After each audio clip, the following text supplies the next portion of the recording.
is our story, the one where we will not accept defeat. This is our story. We're never gets destroyed, survives.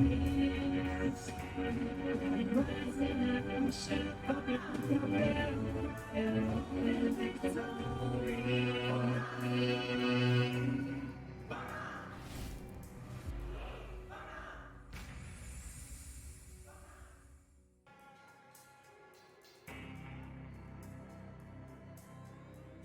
Hey you guys, welcome to Splinterlands TV. It is I, the Psy, on our classic Thursday night between 9 and 11 EST. Glad to have you guys joining me.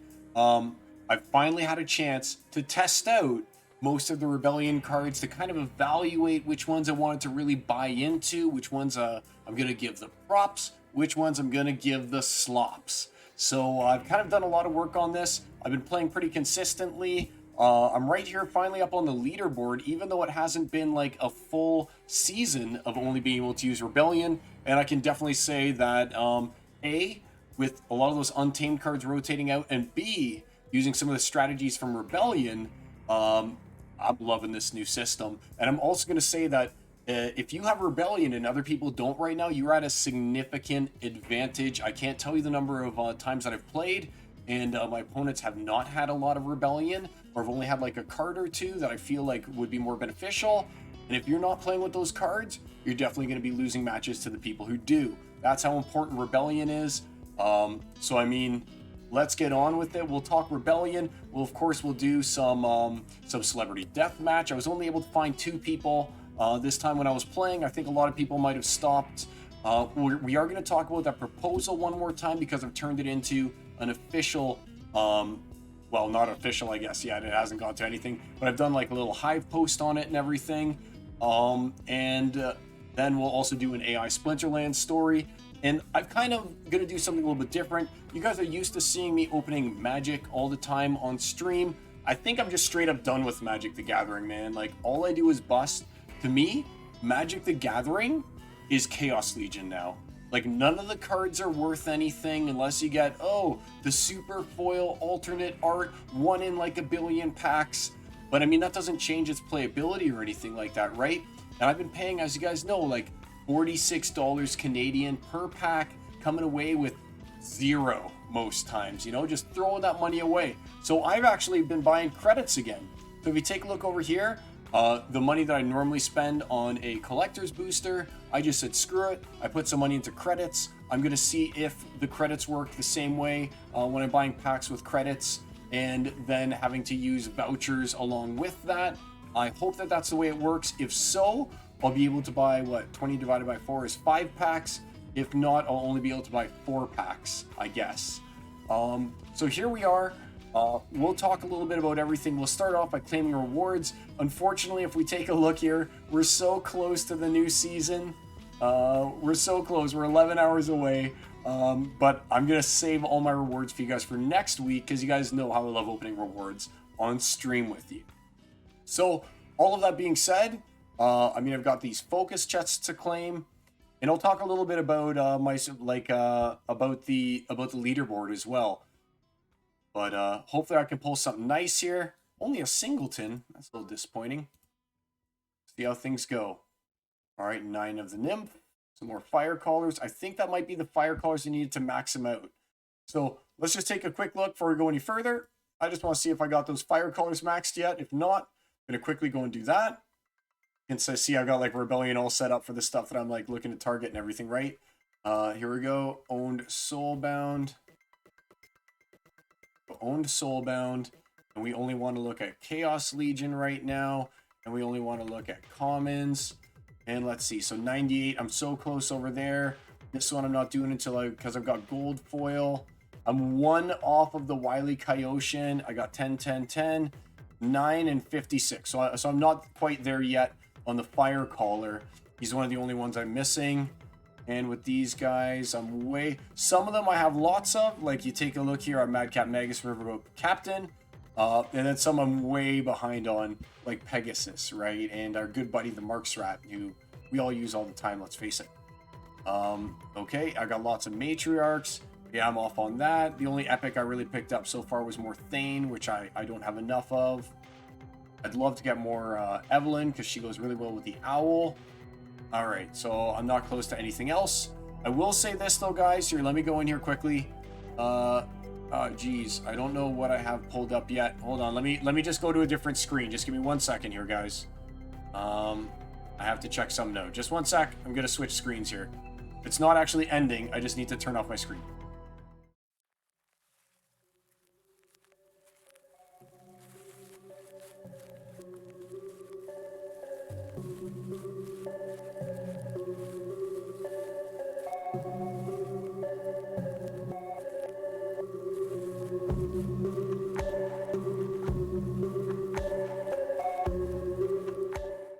There we go. Woo! All right, I'm back. Okay. So I have to switch my Facebook around here for us and get into silence so that I'd be able to go ahead and pull up the proper stuff here for you. All right. So I want to show you guys these rewards that I got just the other day. This actually maxed out my Izzyar right here. It maxed me out. I've now got a 4-star Izzyar. That's right. And on top of that 4-star Izzyar, check this out. 1,226 Splinter Shards. So I had a really, really good day. This was a couple days ago. I mean, having Izzyar with 3 damage is fantastic. And obviously, I'm not going to complain about like 40 bucks worth of SPS. So just thought I'd show you guys that because it was incredible. I'm very happy with that one there. Yeah, that was my big pull of the week. All right, so you can see right here I got Izzyar Max now, which makes me super happy. And let's take a look at what this past week has been looking like for us as far as like staking rewards and battle rewards. Because one thing I have noticed is that the battle rewards in Modern after Rebellion came out have gone way up. There were some points that I was earning over 10 SPS each, and that was in Diamond 1. So I wasn't even in Champ, and I was getting 10 SPS a win. And you can see that reflected here. First, I mean, I'll take my staking rewards, of course. 135 there. But I'm also going to take these like battle rewards and few nightmare rewards here. And check this out here. 2,000, with 1,000 of that, of course, being that big pull. But, I mean, that's 2,000 SPS right there. That's 60 bucks in the past week worth of SPS. So, I mean, I'm pretty happy with the way that this is going. A lot of people are like, oh, can you, like, oh, the earnings, are they good? Are they bad? And we're not just talking land here. I mean, we're talking, like, this is just through playing and opening reward chests. You saw 2,000 SPS plus more. It was actually more once you incorporate the staking rewards that I'm now earning as well. Just crazy town, guys. It's crazy town. I love it. And especially with them being 0.032, that's actually gone up. It's more than 40 bucks now with that one chest. So I just want to go here quickly then and hit up the lands. Now, I've got to collect these guys because I try and save these guys for you as well to show you what I'm earning with my lands over the course of a week. And you can see since last time, I now have 156 SPS. So just to break out my handy calculator, 156 times 0.032 equals, so that's about $5 a week, right? When I go and I multiply that by 52, we're looking at like $260 over the course of a year. That seems to me like it's a pretty decent return. Now, you do have to have a lot more than that staked, obviously, in DEC just to keep it running. But I mean, you can unstake that DEC whenever I wanted to, right? So I mean, it's not like the DEC's gone. It's just staked right now. And there were even a few days when I wasn't running at maximum DEC. How's it going, Archmage? Nice to see you in here. And, oh yeah, I should probably catch up with these comments. The Fizz. Hey, I'm glad if you can even watch for a bit, The Fizz. Love having you on the stream. I really appreciate you being one of my subscribers. Y'all know that I give away lots of prizes and stuff like that. And I'm not subsidized by anyone. I just like to give out prizes. I don't do it for the cash. But I will say this, that Twitch has been very aggressive with wanting me to turn on some kind of ad thing. like to the point when every time I log in, it's giving me all these notifications. So I did press a button. If you get an ad, hopefully it's not too many. I don't really know what I'm doing. They were just literally like bombarding me with turn this on, turn this on. I don't know what I'm doing. So I just pressed okay, do what you want to do already and leave me alone. It was as annoying as this. It was as annoying as this. This is what I'll tell you. You know when you're first going in and it's like, oh, there's a new proposal, or oh, your guild is fighting a brawl, and every time you go in, it harasses you. That's what it was doing. Not that I need to apologize for getting a little bit of ad revenue, I don't think, because they do give out a lot of prizes. Sometimes, I guess, I don't know. But man, they really are like, they really want you to turn that on. I'll tell you that. So anyway, we did that. The Fizz, you subscribed for 2 months in a row. You're the best, buddy. Totally appreciate that, man. One day I'll even know how to actually get money out of this thing. I've got no idea anything about the monetization. Like I said, no idea. So, yeah. The Fizz, you're awesome. Thanks so much for subscribing again. And Archmage, welcome to the stream. Walk the grid. Howdy with your fish and your tiger there. So one of the things I did want to touch on today was Rebellion. We'll do that right after I collect this land, because there's one thing that I wanted to do with land as well. I think I'm going to redo one of my land altogether. Let's see, I'm not even sure how to do it exactly. My plots, 40 Rutherford, 5 owned.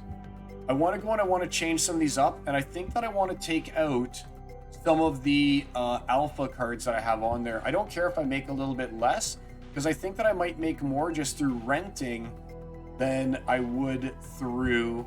You know what? I'll do this after we're off, because I have to figure it out. I don't even know what I'm doing, man. I have no idea what I'm even doing.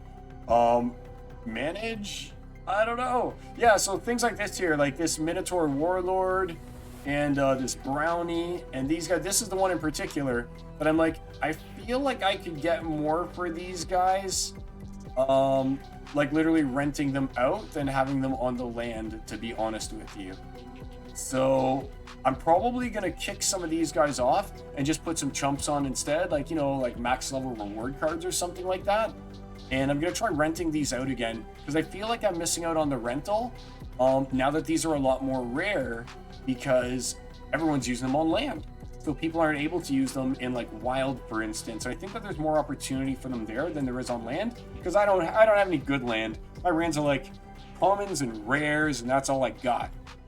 So I'm gonna probably kick those guys out, and I'll figure out how to do that, and then we'll take a look and see if it's the same kind of production, or what the difference is actually going to be in production between then and now. So I'll write this down somewhere. 156.22. Let me print screen here, and this is what we got this week, and I'll compare that next week once we've gone and I've made those changes.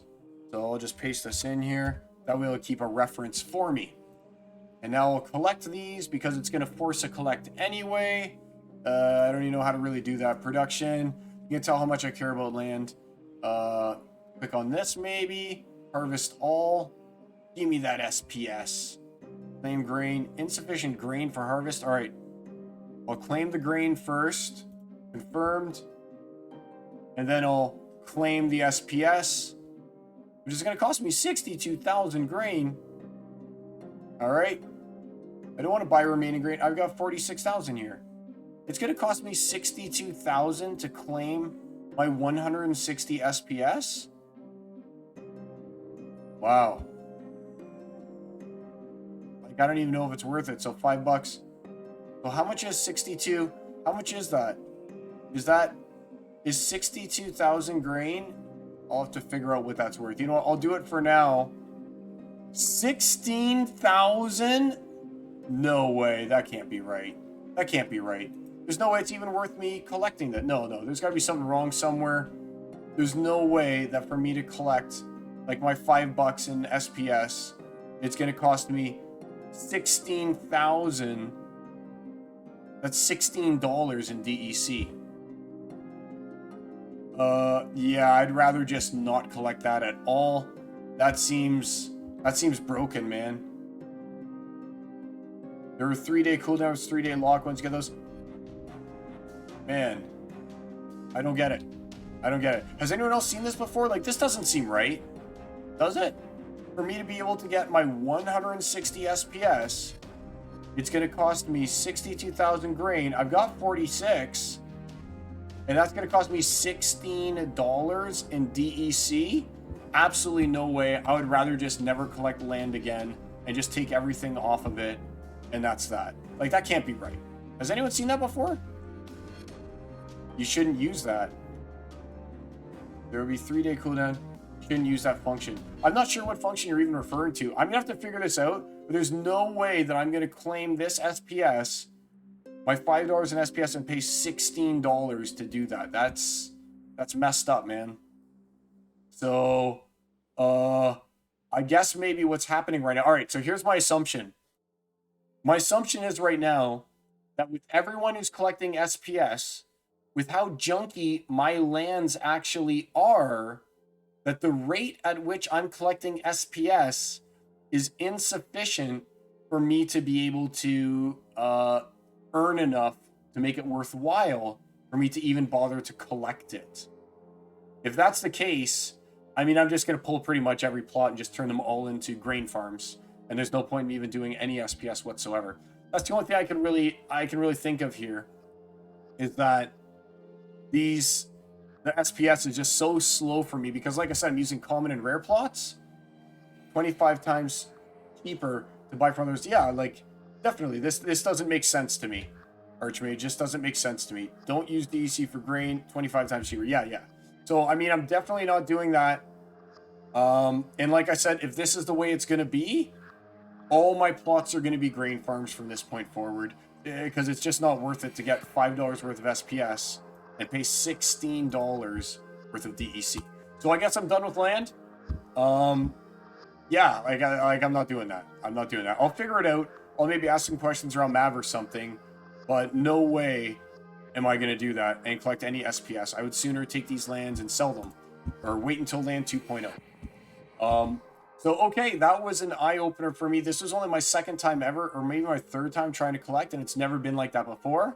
So it has to be that the SPS production has slowed down to the point when I'm not earning enough SPS in value to cover the DEC that it's going to cost me in grain, even harvest it. I'm working at a negative. So my capacity is already at 99. Does that mean, if my capacity is at 99, does that mean that it's just basically still making me pay grain, but not actually collecting any more SPS? Is that actually what's happening? So have I been leaving it too long to the point when this has happened, and I should be harvesting more often than once a week? I just only want to harvest once a week. Well, that really sucks. Like, if I have to take a hit on it, I will, but I'm going to take my stuff off. I don't want to trigger a harvest. I'll have to buy some grain. So, I'll figure that out. Very disappointing, though. I guess. I don't know, man. I don't know. That's not my... I like to play the game, right? And I guess that's what we'll talk about now, is the actual game and some of these rebellion cards. Because you can see here, I've been doing pretty good, right? The second half here, I mean, I've been doing pretty good. If we take a look at my win-loss ratio here, on the past 20 games, I've got 1, 2, 3, 4, 5. I'm 15-5 in the last 20 games. And ironically, though, you see when I lose a game, it's negative 23, negative 28. And when I win a game, it's plus 8, plus 11, plus 15, plus 3, plus 7, plus 11. So that's why I know that people don't play at the end of the league. Because right now I'm doing pretty good. I am on the leaderboard in place number 31. If this doesn't hold by tomorrow morning, then sure, I'll go and I'll play somewhere because it won't matter to me. But, I mean, I'd like to get this 10,000 back. Then I can buy that grain. Yay! Oh, man. All right. So, without further ado, first things first, let's go ahead and let's try and buy these rebellion packs, okay? Because I definitely want to, like I say, I'm pretty much done with Magic the Gathering. Magic the Gathering, to me, is Chaos Legion now. It's so watered down, there's no point in me even buying a pack. If I want to still buy, I'll buy the individual card I need. I'm done with packs. It's just a losing proposition every single time. And I was looking at some of the prices. The prices on foils are even like equal to the prices on non-foils. And I'm a foil guy. That's why I always buy the collector's packs, right? Because I'm like, if I'm going to put a card in my deck, I want it to be the best kind of card. Not in like Splinterlands, because the gold foil is such a huge multiplier. Cost me way too much. I don't even have the funds to get full like Rebellion deck right now. But in Magic, when I'm only buying one of the card to play EDH with, not like 400 BCX of a card, I want it to be the best one. So as you know, I've been buying packs. They suck. I've got a special treat here from Kickstarter, which is some Alpha Clash that I'm going to open today. But I want to see what would happen if I were to just buy my 5 packs right now. So 5 packs, and apply the vouchers, pay with credits, 20,000 credits. It's going to work. It's going to work. All right. So I will be able to get my 5 packs. Yes. All right. That I will then open. I would much rather support Splinterlands, a game that I literally play every single day, than support Wizards of the Coast, which is pretty much a trash company. So that's the way I feel about it. Let's see what Archmage is saying. Grain can be attained by having land workers farm from the plot, purchasing from other players, or internal marketplaces. 1 DEC per grain, and you can get a head start at a higher cost. Okay. 1 DC per grain. Oh, yeah. All right, so it's meant as a last resort or a way to get a head start at a higher cost. Cool. Thanks for the information, Archmage. I'm definitely, like I said, going to buy that off someone else and not pay that. At a correct 2508. Nice to see you, my friend. We're going to go ahead and we're going to open some of these packs right now because, I mean, that's a fun thing to do. And like I said, these packs actually have a decent EV when I compare them to the EV of Magic the Gathering. And that's why, like I said, I've been keeping these Kickstarter packs for a special occasion. That occasion is today. We'll see how things go. But I want to open up at least 7 packs here. I let my kids open packs a lot of the time. So I don't want to open them all on stream with you guys. I started off with 600 packs. And this is all that I have left. I'm back to buying packs again. So, and I still don't have all the Rebellion that I need. Ooh. Give me the gold foil.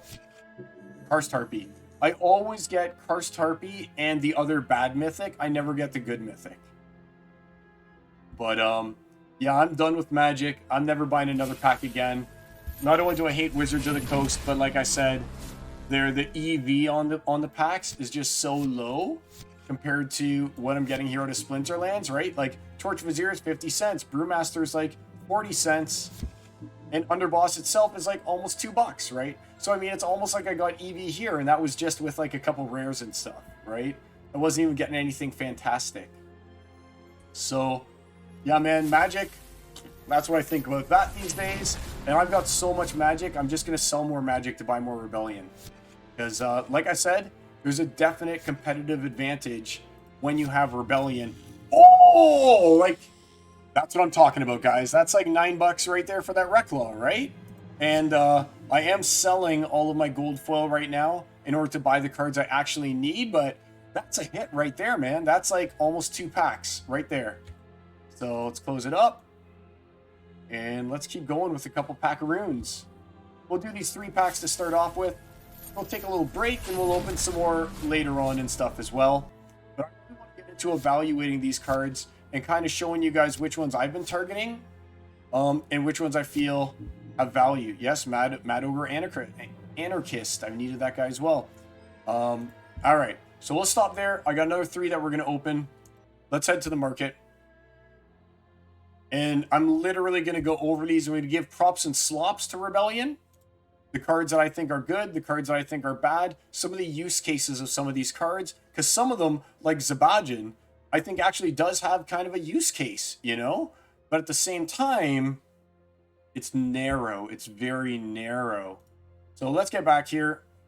Let's go to the commons.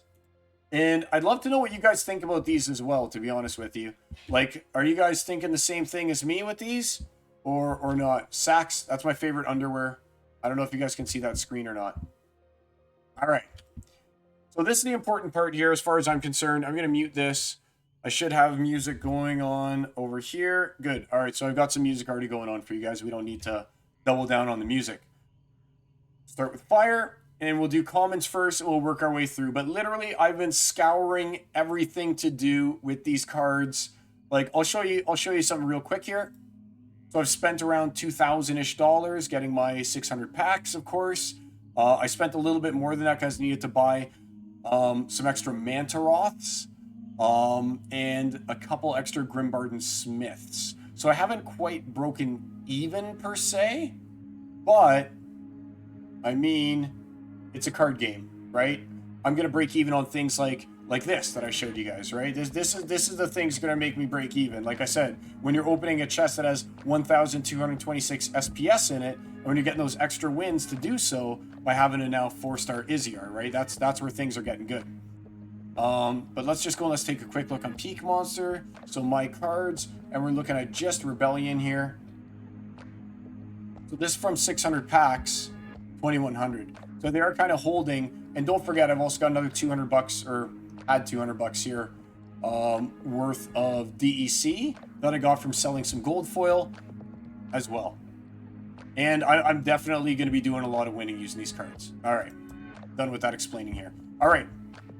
Now again, as I'm going through these cards, if you guys don't feel like I'm giving it the proper valuation, let me know in the chat and let's have a chat about it. But I've been playing with a lot of them, and I think that I've got a good grasp on it. For instance, like this Kazi Fire Mage, no good.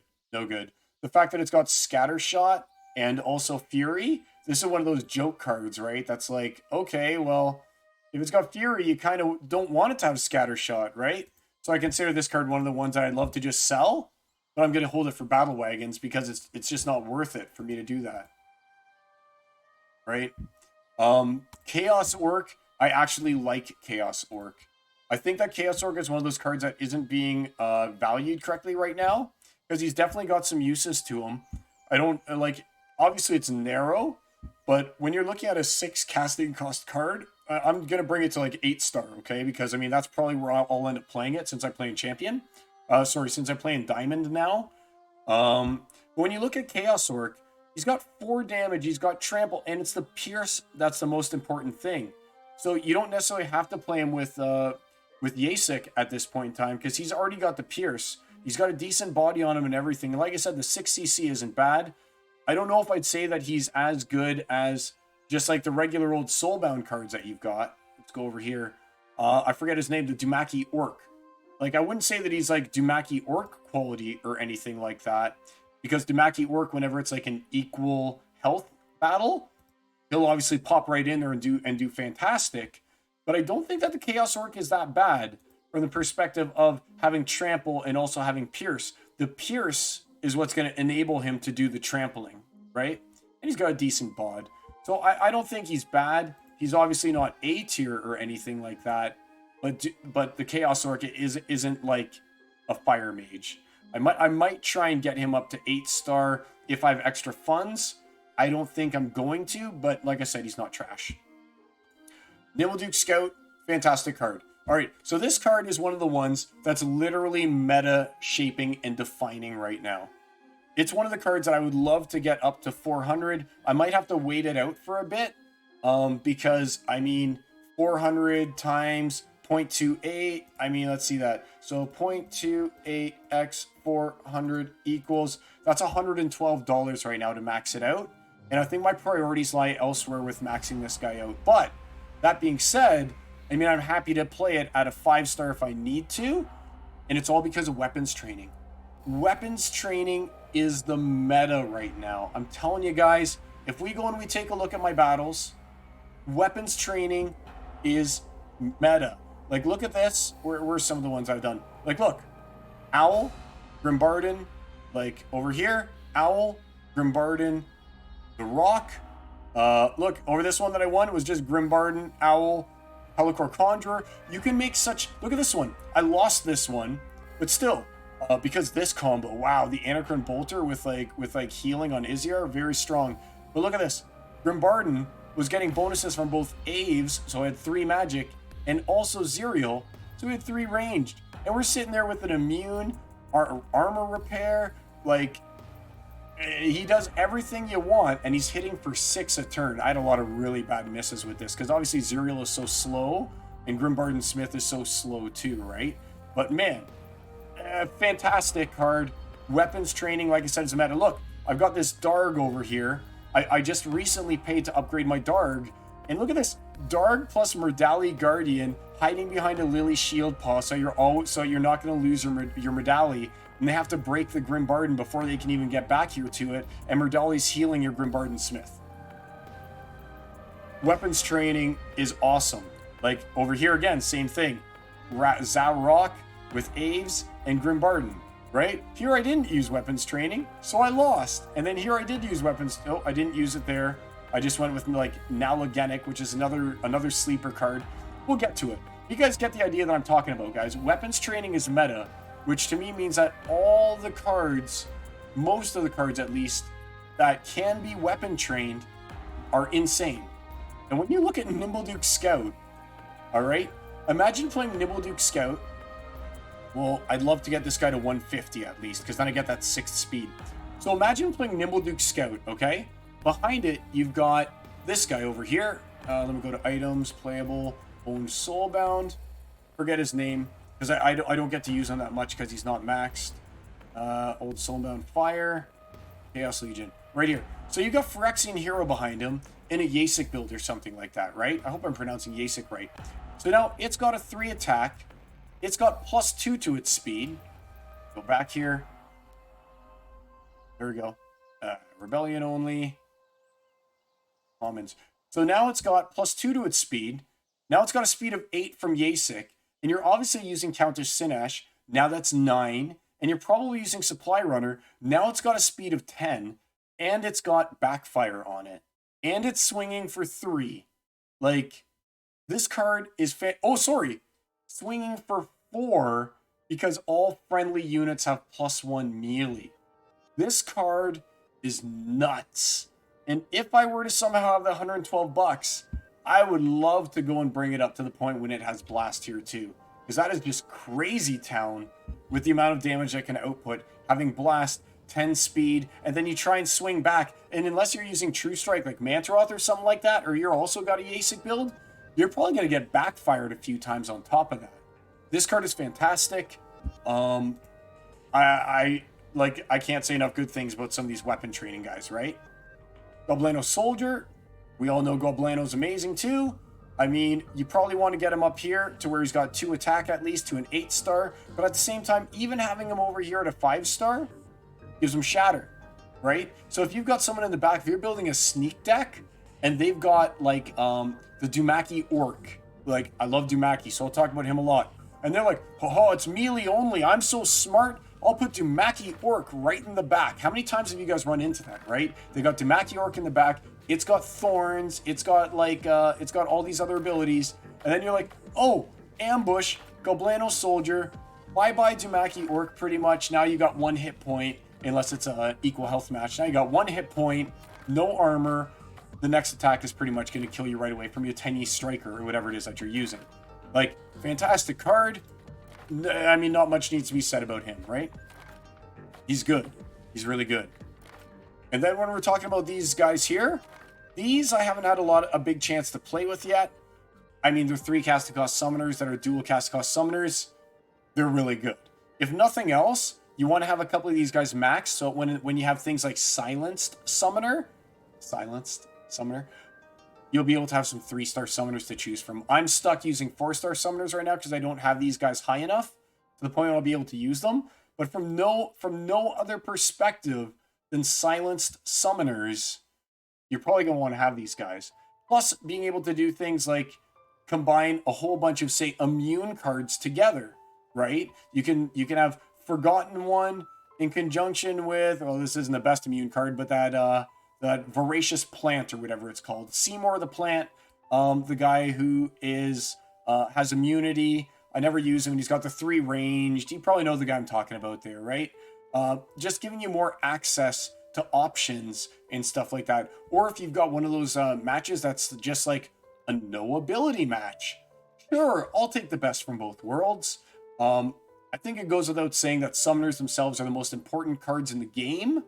So summoners, good. Low cast cost summoners, good. Especially when it's silent summoners or it's going to be a no abilities matchup. Think of all the utility you get in a no ability matchup, being able to choose the best of the best from 2 different classes. These guys are awesome.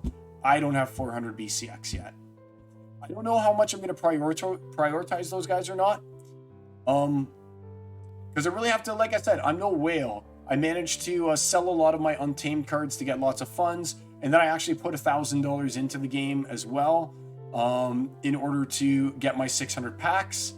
But I mean, that kind of tapped me out, and now I have to kind of play with what I have to get to where I need. Plus, of course, buying a couple packs every week instead of buying my magic cards. Boom, let's see what I got here. I just love opening packs, man. I just love it. What do you guys think? Is Weapon Summoner, is it the new meta? Is it the new meta? Like, boom, boom, look at this. So right here, here's a buck already made up of that $4 pretty much, right? Sniper. Regulator, he's a good one. And Gold Foil Me. That's the one I always get. Like I was saying, I always get Infernal Firestorm and the Crashed Harpy, the ones that are lower tier. But this pack made up its money, right? Because that's 50 cents, 50 cents, 50 cents, $1.50 plus $1.50. That's $4. And Gobson Sniper's probably like, he's probably worth the 5 vouchers or whatever, that, right? So I mean, gotta love that.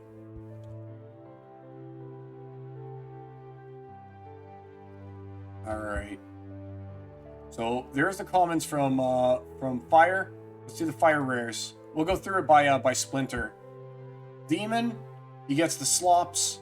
Not so great. I mean, his True Strike is kind of okay, I guess. But I mean, I'd rather spend this money elsewhere. One thing I don't know is with Oppress, does Oppress still work against a weapon-trained card? Can someone answer me that? Like, if Oppress works against a weapon-trained card, then he has a lot, then maybe he's got a little bit more value since weapon training is kind of like the meta, right? But if once those guys are weapons trained, then I mean, it makes sense because now they have an attack. Is he going to do the double damage? Is he going to do 6 or not? Right? And if so, then the scatter shot's good because it might get through like a taunt character in order to do the 6. But if not, then I mean, he's just super weak. I'm not a big fan of the demon. He is a bad one. Myrmidon, again, for his casting cost of 8. I mean, I don't find him too enticing. I guess he's okay to have when it's one of those ranged only matches or something like that, because he's got a nice body on him.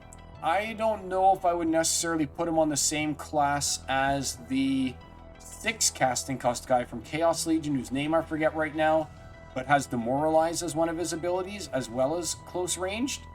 But redundancy is good. So, I mean, even being able to play the 2 of them together, like starting it off with Torch Myrmidon, and then following it up after that with that 6 casting cost guy I'm talking about, I think that that's a pretty good combo. So he has his uses once you get him down here to where he's got Shatter. But I mean, again, I don't think that that's one that I'm going to, like, aim to buy, you know? If my funds are limited, he's not what I'm looking for. Same with Flame Method here. I mean, Flame Method seems okay. But I mean, I don't think the backfire is going to... Well, I guess it's got flying, so that's a 15% of backfire right there if it's on another flyer. Speed of 4, it's just average speed. Only costs 2, so it has some benefits. I mean, I might bring it up to... I guess, what do I need? 6 star for champ? Let's see how much it costs. 35 cents? There's no way. So I won't be doing it with Flame Method. It gets the slops. Nomos is one of the only of the of the summoner tactics I'm not super impressed with. I mean, maybe if what happened here was it was a magic only matchup and I only had access to fire or something, then Nomos would really shine, right? He'd be really, really good. But aside from that, that's pretty niche compared to a lot of the others who have got a lot more utility at like any point, you know? So Nomos, I'm going to say right now, there's a reason why he's the cheapest of these summoners. I don't find that he's going to have the best utility. Torch Vizier, fantastic card. Obviously, it's got opportunity. It's got reflection shield. So if it's a Thorns match, you can just be like, Torch Vizier with impunity, Rooney with impunity, Just go in there. They take no damage from thorns. He's actually got a really good speed. You get him up here to 6-star. He's dealing 4 damage, which sneaks under force field if they've got a mycelic slip spawn or something like that. I mean, I'd probably bring him up to the 6-star for me so I don't get the penalties. What am I at right now? I'm at 21. So I'm still short 39 of them. And that's basically going to be almost 39 bucks, right? So let's just see if I do it. So 39 times 0.71 equals, yeah, it's like 27 bucks. I'm going to slow roll him over a longer period of time until I get up there. But he is one that I want to have at least at that 6-star. Let's check out the epics. And Infernal Firestorm. Meh. I guess he's fine. I don't know. I mean, he's pretty underwhelming for a 10 casting cost card. He doesn't really have any kind of damage mitigation. He only deals 3. Got a 4 speed. I mean, everyone's always shattering armor anyway. I don't know, man. The Demoralize is fine, but you can't even play him in a melee only match or anything like that. So his flank plus the Demoralize just seems really strange. Like, why would you put this guy in the front and then put a flanker behind him when he's got the Demoralize and you probably want to protect him? I don't know, man. Maybe he'll be all right if it's one of those, forget the name of the match, but when your armor will take magic damage. I don't know, man. I don't see him as being one of the good ones. That's why he's a $146. Meanwhile, Dolphin Ironhood, he gets immunity, he gets redemption, and he's got the 3 attack up here when you hit him to a 4-star. So he's actually going to be able to give 3 to our good buddy the Smith, as well as someone else. And he's immune, so you can literally put the Smith in front of him, and then you've got 2 immune guys in a poison match. So he's obviously good. He's not one of the cards I'm going to outright go and try and get beyond maybe a 4-star here. You see how many I got so far? I got 9. Like I said, I only opened the karsts and stuff. But that's where I can really see him shining is in fire. There can be a lot of immunity guys now. I mean, you start off with a Forgotten one, then you've got Dalthin, and Dalthin is actually making your Smith really useful because of the immunity, right? In fact, I'd probably just for funsies toss that 2 casting cost girl in front as well, just because it only costs 2. So why not? So why not just toss her in just for funsies, the Nibbleduke Scout here, right? She's got 5 hit points. She'll survive a few rounds. Throw her maybe behind him with the Grimsmith in front, and let her get off a few attacks, which she'll obviously hit with because of her speed. All right. So that was the epics that we just did, and finally the legendaries. So Chaos Golem, not too impressed with him, to be honest with you. I thought maybe he'll be all right. But I don't know. When he's enraged, he gets up to 6 attack, 5 speed or something like that. But I just don't see him doing enough. I would have loved to see this Chaos Golem have like armor or something, or is it called armor? Shield, armor reduction, whatever the one is that makes it so you take half damage from ranged and melee. I can't remember it right now. If he had that, I'd totally be like, hey, you're pretty good, Chaos Golem. I mean, the retaliate, it's fine, but he just seems lacking for 9, you know? He just seems like, if I'm going to pay 9 for Chaos Golem, I'd rather pay 9 for, like, you know, I'd rather pay 11 for the bear, or 12 for the bear, or something like that, and try and fit him in instead of Chaos Golem. So I don't feel like he really does enough.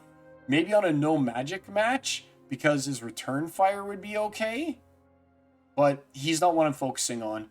I end up opening a lot of him, of course, though, right? So I mean, I kind of want to buy one more just so I can get him up here and get him that retaliate in case I ever want to use him.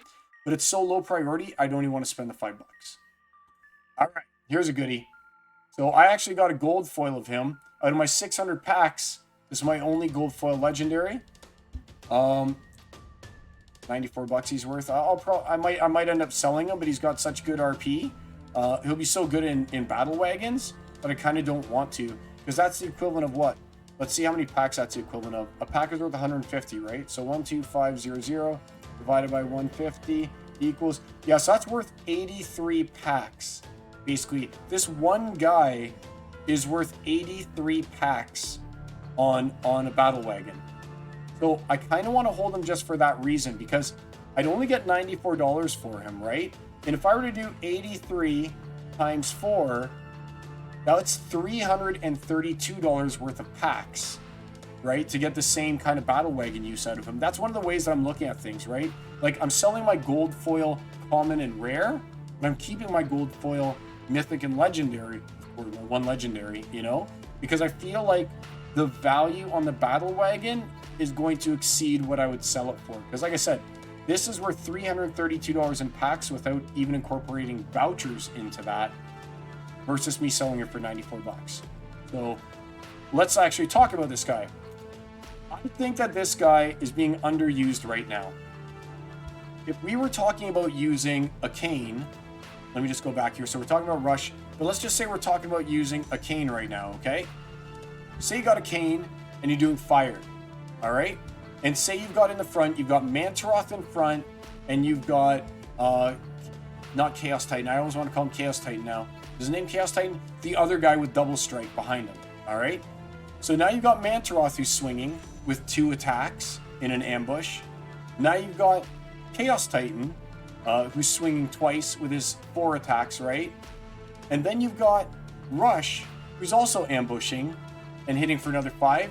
That's 3 ambush characters and a total of, I call it, 7 attacks before they even get a chance. So, I mean, him on his own is really good, but once you start just being like, I'm going to make the ambush team, he gets even better. Let's just go back to fire here quickly and look him over. This is kind of a non-bow, though, because if you ever did go ahead and pair him with the ASIC, sure, his speed is like really good, right? Now it's up to 8, probably 10, like I said, after you use counter Sinesh and everything. But he's already got piercing. And then giving him the Amplify, I don't see how the Amplify really helps him out that much. I do like the Affliction, though, to get through healers. But I honestly think that this guy, in a higher mana matchup, when you can afford the 9, Buddy's going to hit someone twice before they even get a chance to do anything else, right? So it's going to be 10 damage to somebody before they even get a chance to do anything.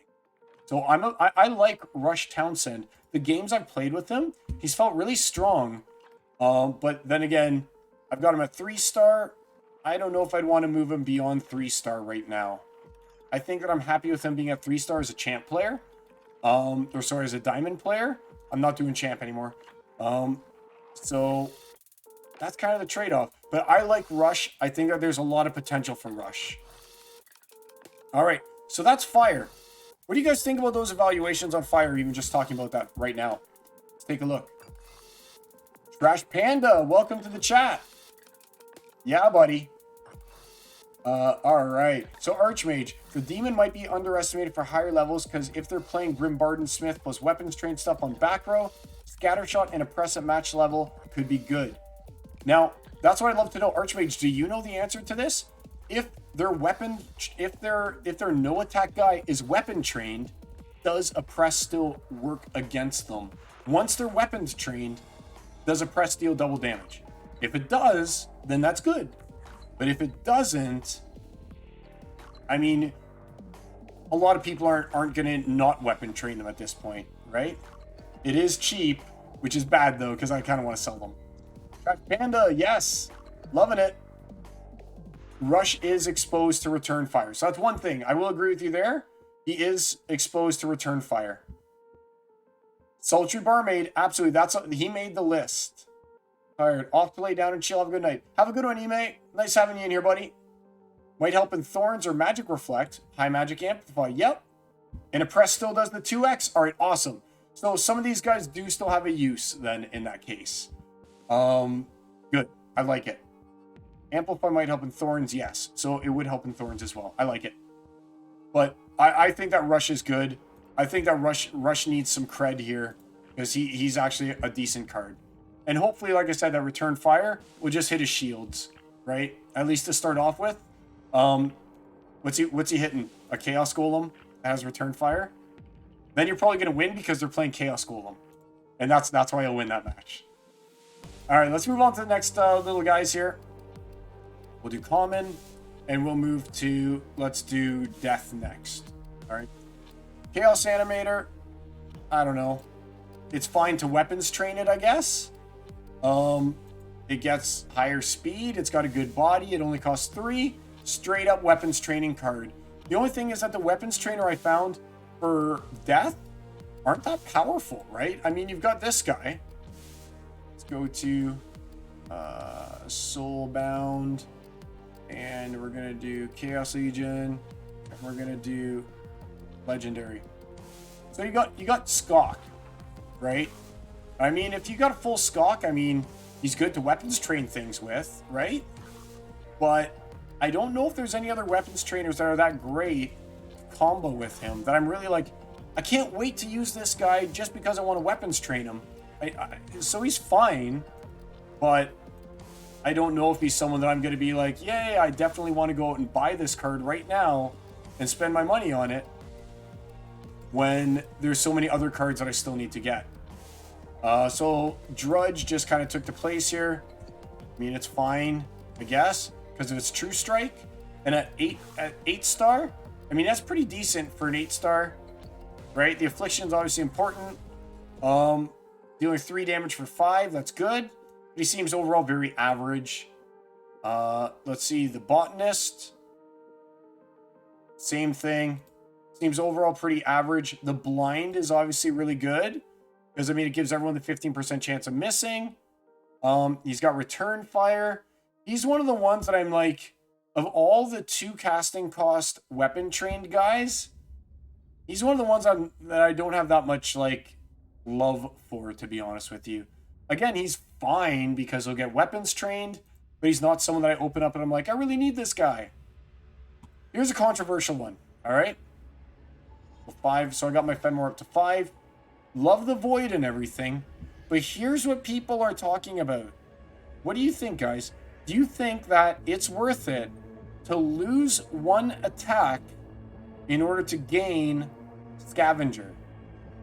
To me, it doesn't make much sense that he would lose the attack to get Scavenger. Scavenger is a really good ability, but how many other cards out there just get that last ability and then don't have to lose an attack? The most important thing on a sneak melee monster.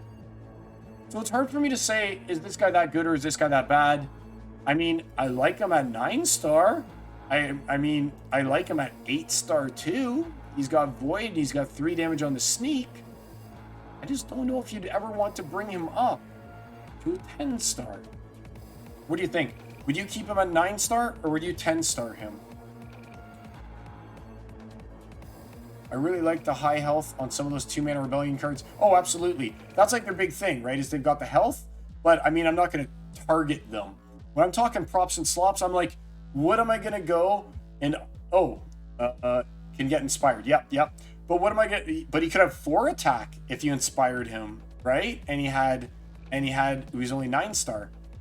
But what I'm talking about here today, guys, is what am I actively going to peak monsters, going to buy cards, clicking down here and checking out active bids? What am I actually bidding on right now? You know, what is good enough for me to want to go and kind of max them? And here's a questionable one, the Grimbarden Fighter, right? That's kind of what I'm talking about here. And obviously we talked about those guys already, all the summoners. All right, the Hunter, it's cool that he's got sneak. I like him a lot more for just his silence. So I'm probably going to get this guy up to 4 star. Do I have enough to do that right now? Or short 1? You know what? I may as well just buy the last one just to be safe right now so I can use them. With a silence, right? Because if it's a no melee match, almost guaranteed that you're going to run into people who are doing a heavy magic team, right? So just being able to use like Thaddeus Brood, -1 magic. Dagon Dark Hunter, now you got -2 magic on the guy, right? And I mean, it's decent to deal 3 damage. I'm not unhappy with 3 damage. I'd like to get him up to 7, have him be actually really good. The sneak is a little weird, but I think that for me, it's all about the silence. So I'm happy having that guy at right now the 4 star that I've got him at. I would like to see him at 7 star. His silence is good. And you know what's really cool too? There aren't a lot of ranged attack cards or magic attack cards that have sneak. So this could just come out of nowhere. You could build a sneak team and include the Dark Hunter on it and still nerf their magic twice between Thaddeus Brood and this guy, the Dark Hunter. So maybe he's okay. Because people aren't going to expect a lot of sneak when there's a no melee match going on, right? When there's no melee match, you're like, oh, I can hide whoever I want in the back. No one's going to hit them. There's not sneak. But with Dark Hunter, kind of throws a wrench in their plans. So he's okay. Wailing Wraith, I mean, fantastic card. I spent the money. I got him up to 6-star. I mean, the guy's really good. With just like you were just talking about here, with the Ravenhood Warden plus Wailing Wraith is crazy town. Because now you've got 2 attacks, right? With the Armored Strike, you're taking away their armor and you're hitting for 6. You've got your 3 because of the Ravenwood, and then another 3 because the Ravenwood grants it armor, right? So if you've got the Rust here, and you've got the Rust with that 2 casting cost ranged mythic from Chaos Legion, you're literally taking away 4 of their armor to make sure that your 6 damage gets through. I mean, Wailing Wraith is ultra powerful. It's also got Affliction in it. It's got Reach, so you bury it in the back, at least behind your front rank, so that it doesn't lose its armor right away and can make good use of Armored Strike. And I mean, all you have to do is just consider, okay, say it's an armored up matchup too. Now you're hitting for 5 with this guy too, right? And if you're using the Ravenwood combo, then I mean, on a blast match, you're hitting for 3 plus 2 is 5. 3 plus 2 is another 5. You're hitting for 5 plus 3, so it's going to be, 3. You're hitting for 5. You're hitting for 10 right off the bat if it's a blast match, and you're using Ravenwood. So Wailing Wraith plus Ravenhood, especially in Little League matchups, that's so bomb. Bury this guy behind the Zenith Monk, and you've got a good little setup there to begin with. I like it. Like it a lot. I don't think anyone doesn't like Wailing Wraith. All right, Helheim Demon. So the benefit of Helheim Demon, in my opinion, is the fact that he's got Taunt and he's got the Corrosive War. So this is going to, when they're playing Kelly or they're playing Lux Vega or something like that, this is going to draw them in, make them hit Helheim, and then destroy their armor. It could also be good even in the front ranks, right? They've got Mantaroth. Mantaroth, obviously, fantastic with his Armored Strike. Suddenly Mantaroth isn't so hot anymore because Mantaroth hits once, right, with his regular attack, loses 2 armor.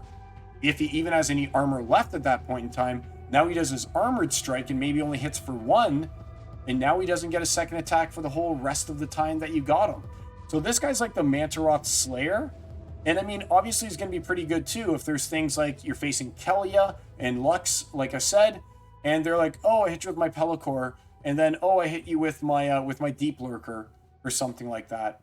He's got a body on him, so I mean, I'm not going to say that he's bad. He deals 3 damage. His 10 CC is a little questionable, but like I said, this Corrosive Ward, I think might be something that makes him decent, just based on the fact that everyone loves Lux Vega and everyone loves Kelia, and it could be an armored up match or something like that, and you just smoke them, right? Because now you've got the armor and you're taking away their armor with every hit because of your taunt. So I'm not going to write this guy off. I would like to see my copy of him at least a 6-star so that I would be able to use him. I don't know if I care that much about the cripple. I know that I care about having the Corrosive Ward and having no penalties in Diamond with. Let me catch up on chat. Awesome with Rust and double attack. Yes, exactly. Like we were talking about the Wraith, of course, back with that one. I have not yet tried any of the Rebellion tournaments only. I'm still building up my Rebellion deck. I have enough that I could go in and probably be competent with, but you can see that I'm hesitating to combine them until I've got them at a point when I feel like they'll be useful to me. Like, for instance, I would want to have at least 40 of Helheim Demon. Well, I mean, let's face it, when Battle Wagons come out, I'm going to combine everything. But I would like to have at least 40 of the Helheim Demon here before I even bother to combine him. I would not use him right now as only a 4-star because he only does 2 damage, and for that 10, I want more, right? But if I had him at 3 attack with 40, I would use this guy. So I haven't actually been entering any of those Rebellion tournaments yet because I haven't done a lot of combining. And it's the combining that I need to do first. All right, Chaos Jailer, I mean, ambush and poisons them. Could potentially kill the guy right off the bat because it's opportunity and he's targeting the guy with the least health. Clearly, I want to get this guy up to an 8-star. I'm happy with him as a 5-star, which I'm not even there yet. I need another 15. I bought a few copies of it because then it gets slow. Like, this guy is really good. I mean, we can all agree. Imagine ambushing someone who's got... Oh, man. Imagine ambushing Dumaki Orc. First thing first, I'm going to bring up Dumaki a lot because he's a great backliner, right? And melee only because, you know, they're sneaking or in, like, even equal health, which wouldn't prove my point with this, but I love Dumaki Orc. And if it's not equal health, this guy's going to ambush him round 1 with an opportunity attack, potentially poison him, and then before the game even starts, Dumaki Orc is done. You know? Or some other little peon or whatever like that starts off poisoned, and it's just like, okay, round 1 you took 2, and now it's round 2 and you're totally dead. You know? And the fact that he gets 2 chances at it, theoretically that's a 100% chance, right? If you go by Gambler's Fallacy, of getting poisoned. So, love Chaos Jailer, obviously. Recklaw, he's fine, I guess. I mean, in a blast match, I can see him giving a reflection shield to the guy in the second position and the guy in the second last position. But I mean, there are already cards that probably have reflection shield that will allow you to use a summoner that does more. You know, just does more. Now, I can see you tricking people in a poison matchup, though. All right? I can see in a poison matchup using Recklaw, and there's a lot of good immunity cards in Death anyway, and then being like, ho, I'm so smart. I've got 4 health or something like that on this guy. And you're like, yeah, actually, you've got 2 health on him, and now he's going to die to round 1 poison. You know? So he has some good abilities, but he's not one that I'm going to be focusing on. I can tell you that much right there. Check out the epics. So Executioner Kron and Avaricious. Kron, I just keep getting him over and over.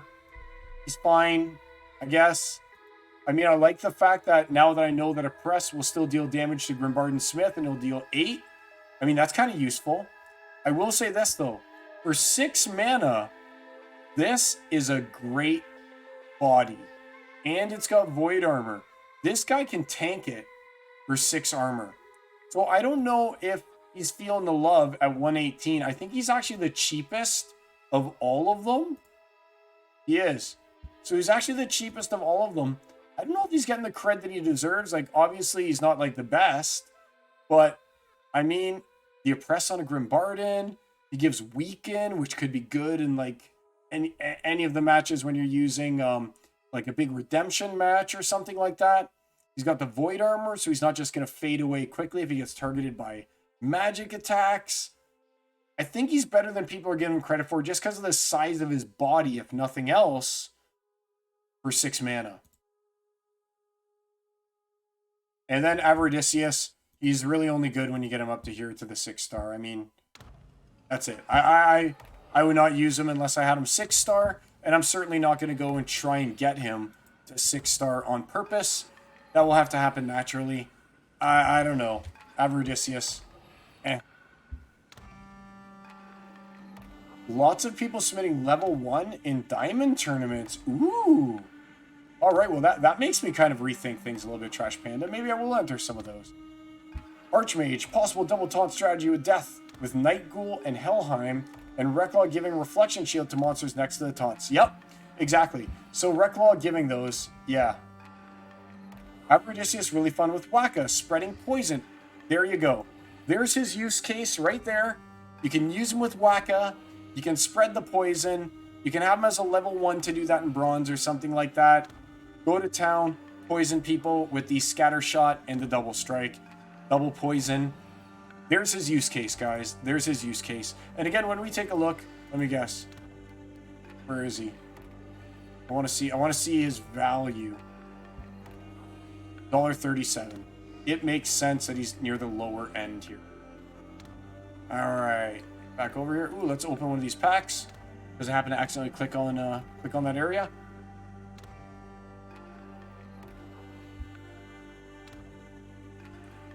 Been a while since I got a legendary. I feel like I'm due. Ooh, another mythic. All right.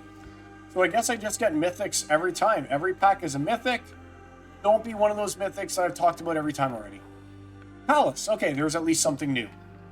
Yay, Palace. So you can see I'm much happier having spent my 20 bucks on buying Rebellion packs than what I would have gotten if I was buying a Magic the Gathering pack, which has busted for me every time, like I said. Very happy about that. All right. So we're still in the middle of Deathville. We did those guys. Let's go to the legendaries here. All right, Baraka Shitter. I mean, Baraka Kukor. The Kooks. I guess he's fine. I guess in a Magic-only match, he's okay.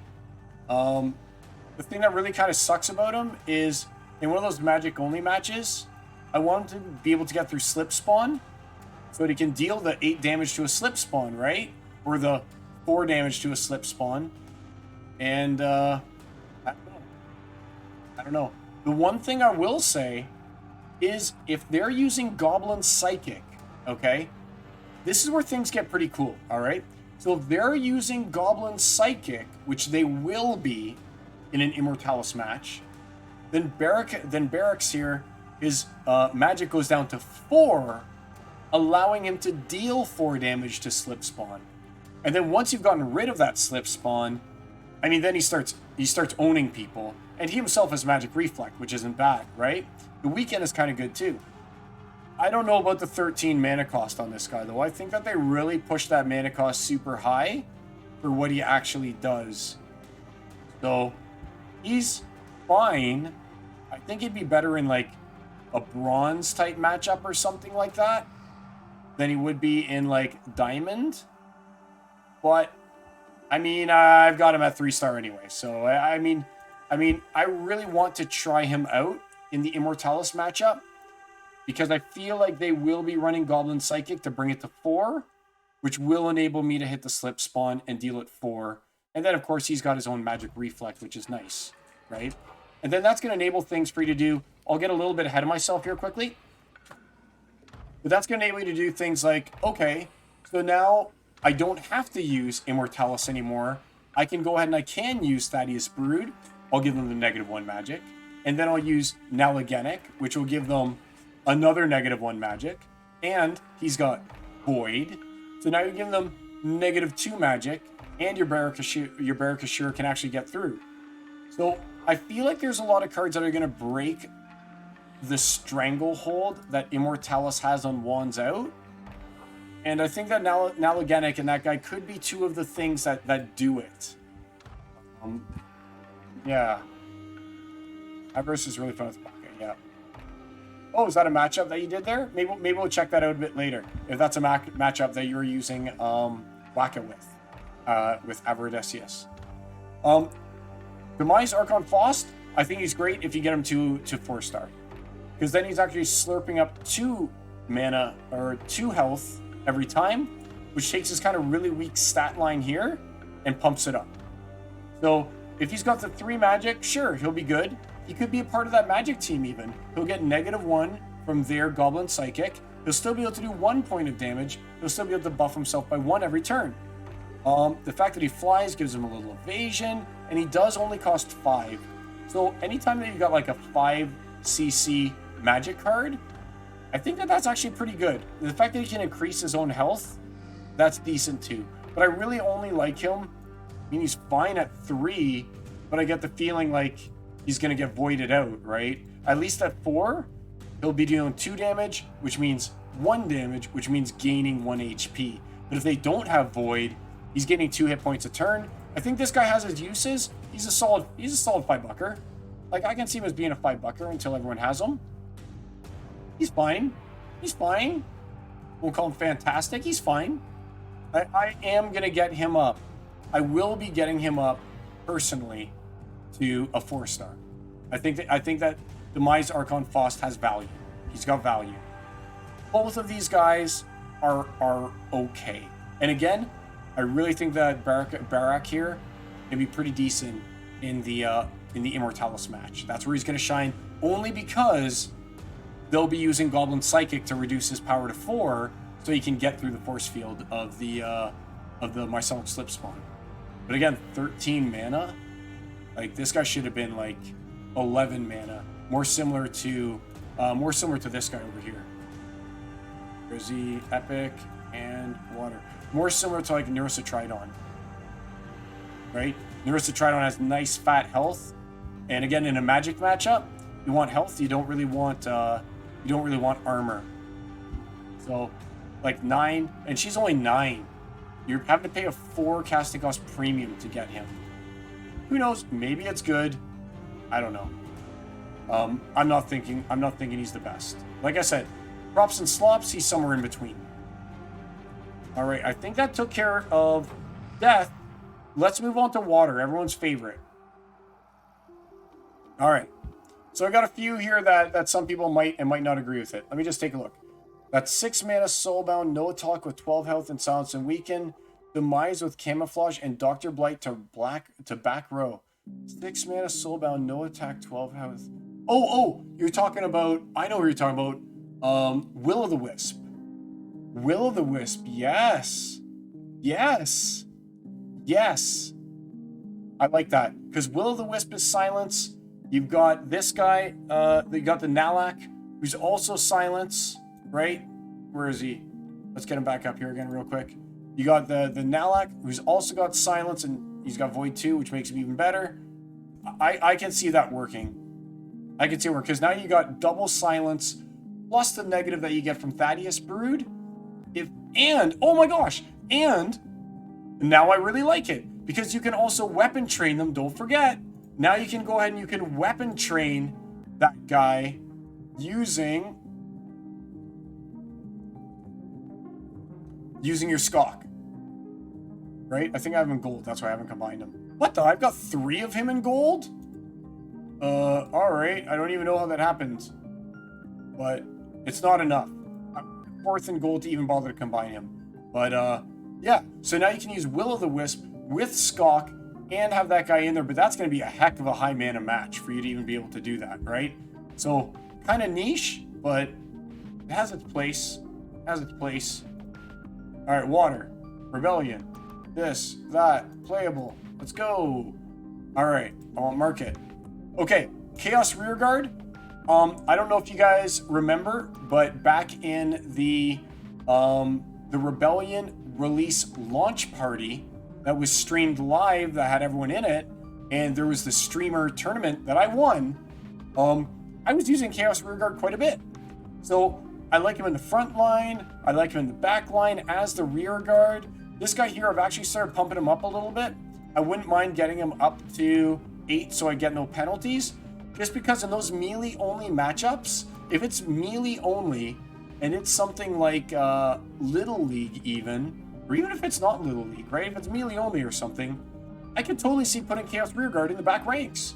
He's got shield, he only costs 4. It's going to take a while to beat through this body, even with Pelacor. So Pelacor will only hit him for 2 at a time, 2 at a time. Maybe they get lucky and Uraeus poisons him, but even if that happens, I mean, he's got a lot of hit points. This guy's a survivor. I call him the Squat Goblin. Let's look at his little beautiful body. There he is. Good old Squatto here. You know, like Quado from Total Recall? This guy's Squatto. He's the Squat Gob. I like him. I'm working on him right now. Dagon Dark Surveyor. Another one that you can train. I mean, look at this. Will eventually get stunned. Can't afford to get him up to there personally. If I could, fantastic. I mean, it's got slow, which is great. And there's a really good weapons trainer to go with that. I think his name's like Dark Blast or something. We'll see him soon. Fantastic card.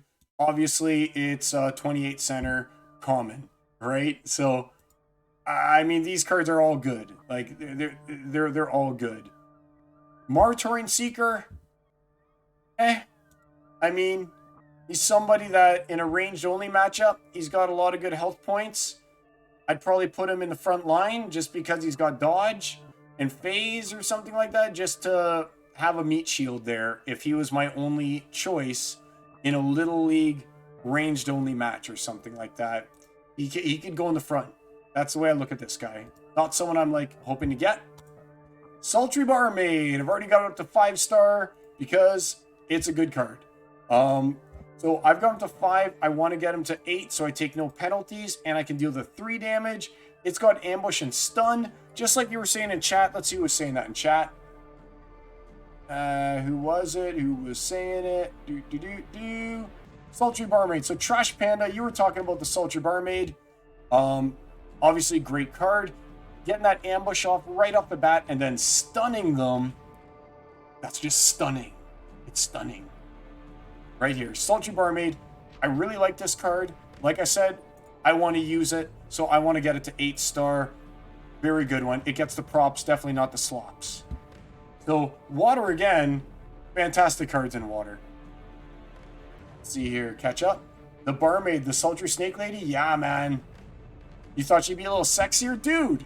Come on, you don't find this sexy? Look at that tongue. Look at that tongue. Like, look at the tongue. Like, we'll keep it PG, but a tongue like that and a nice long neck. That's where the sultry part comes from.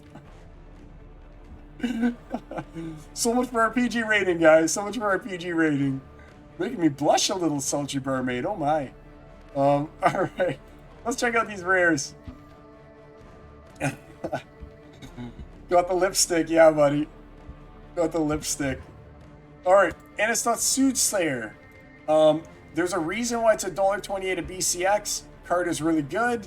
I mean, when you get him to... It never gets more than 1 attack, but look at all this fat list of abilities that it gets. 5 abilities.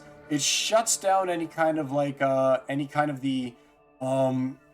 what's it called? Ambush type abilities. It's got healing. Healing is good. This gives it yet another healer and dispel for when there's the martyr combos that are going on and things like that. And it's got dodge. So if you do put it in the very back, not only does it have a nice healthy 9 hit points for only 6, but it's actually got a chance of not getting hit all the time.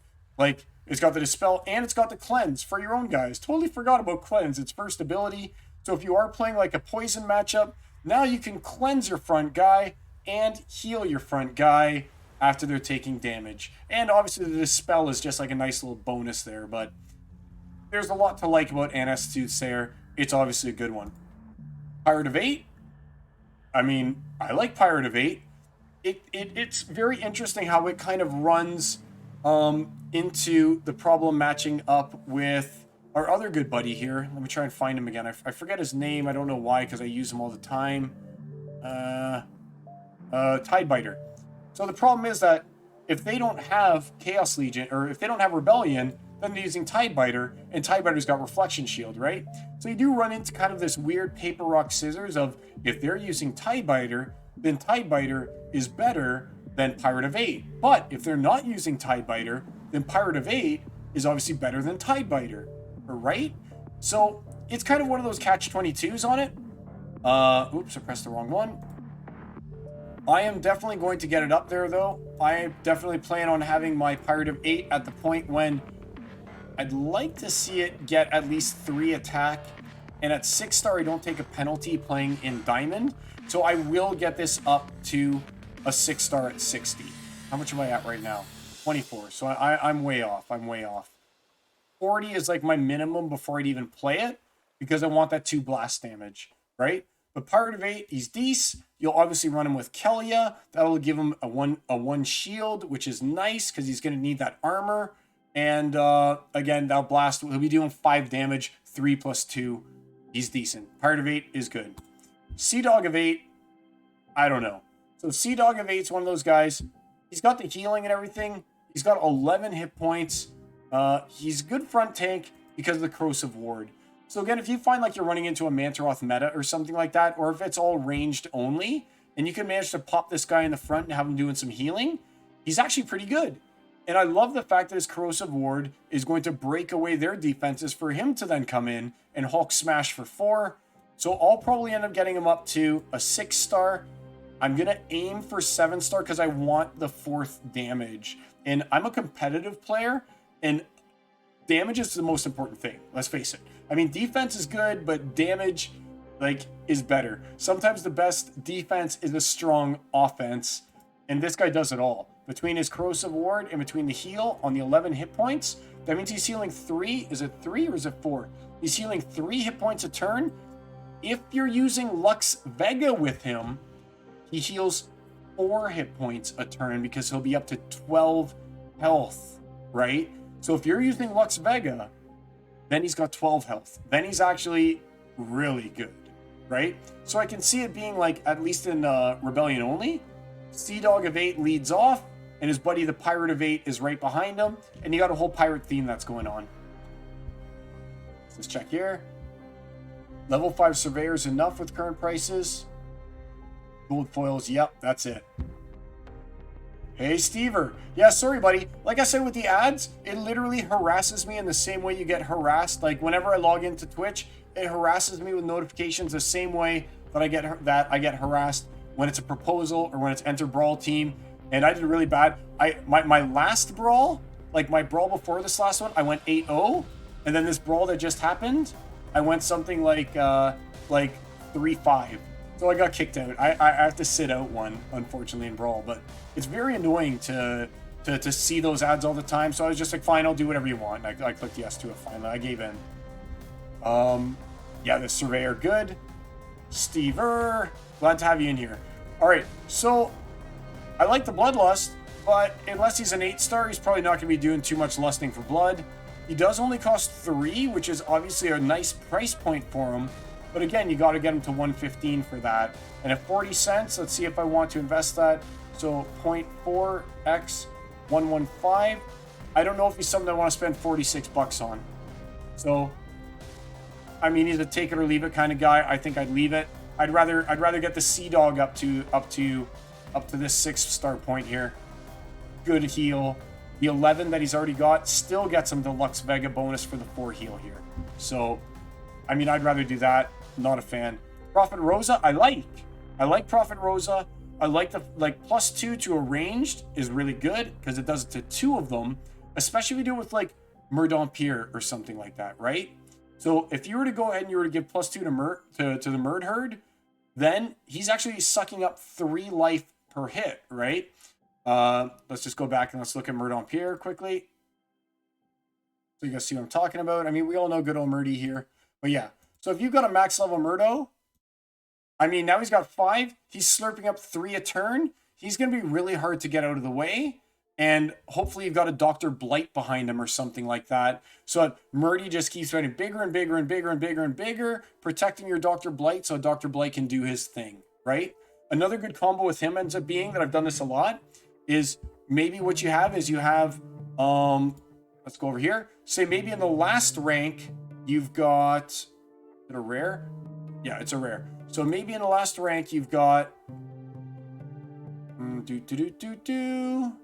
all right, in the last rank, you've got Kulu, who's pretty much just there to deal damage while he survives, but he's getting hit by like Pellicor bandits in Uraeus, and he's gonna die.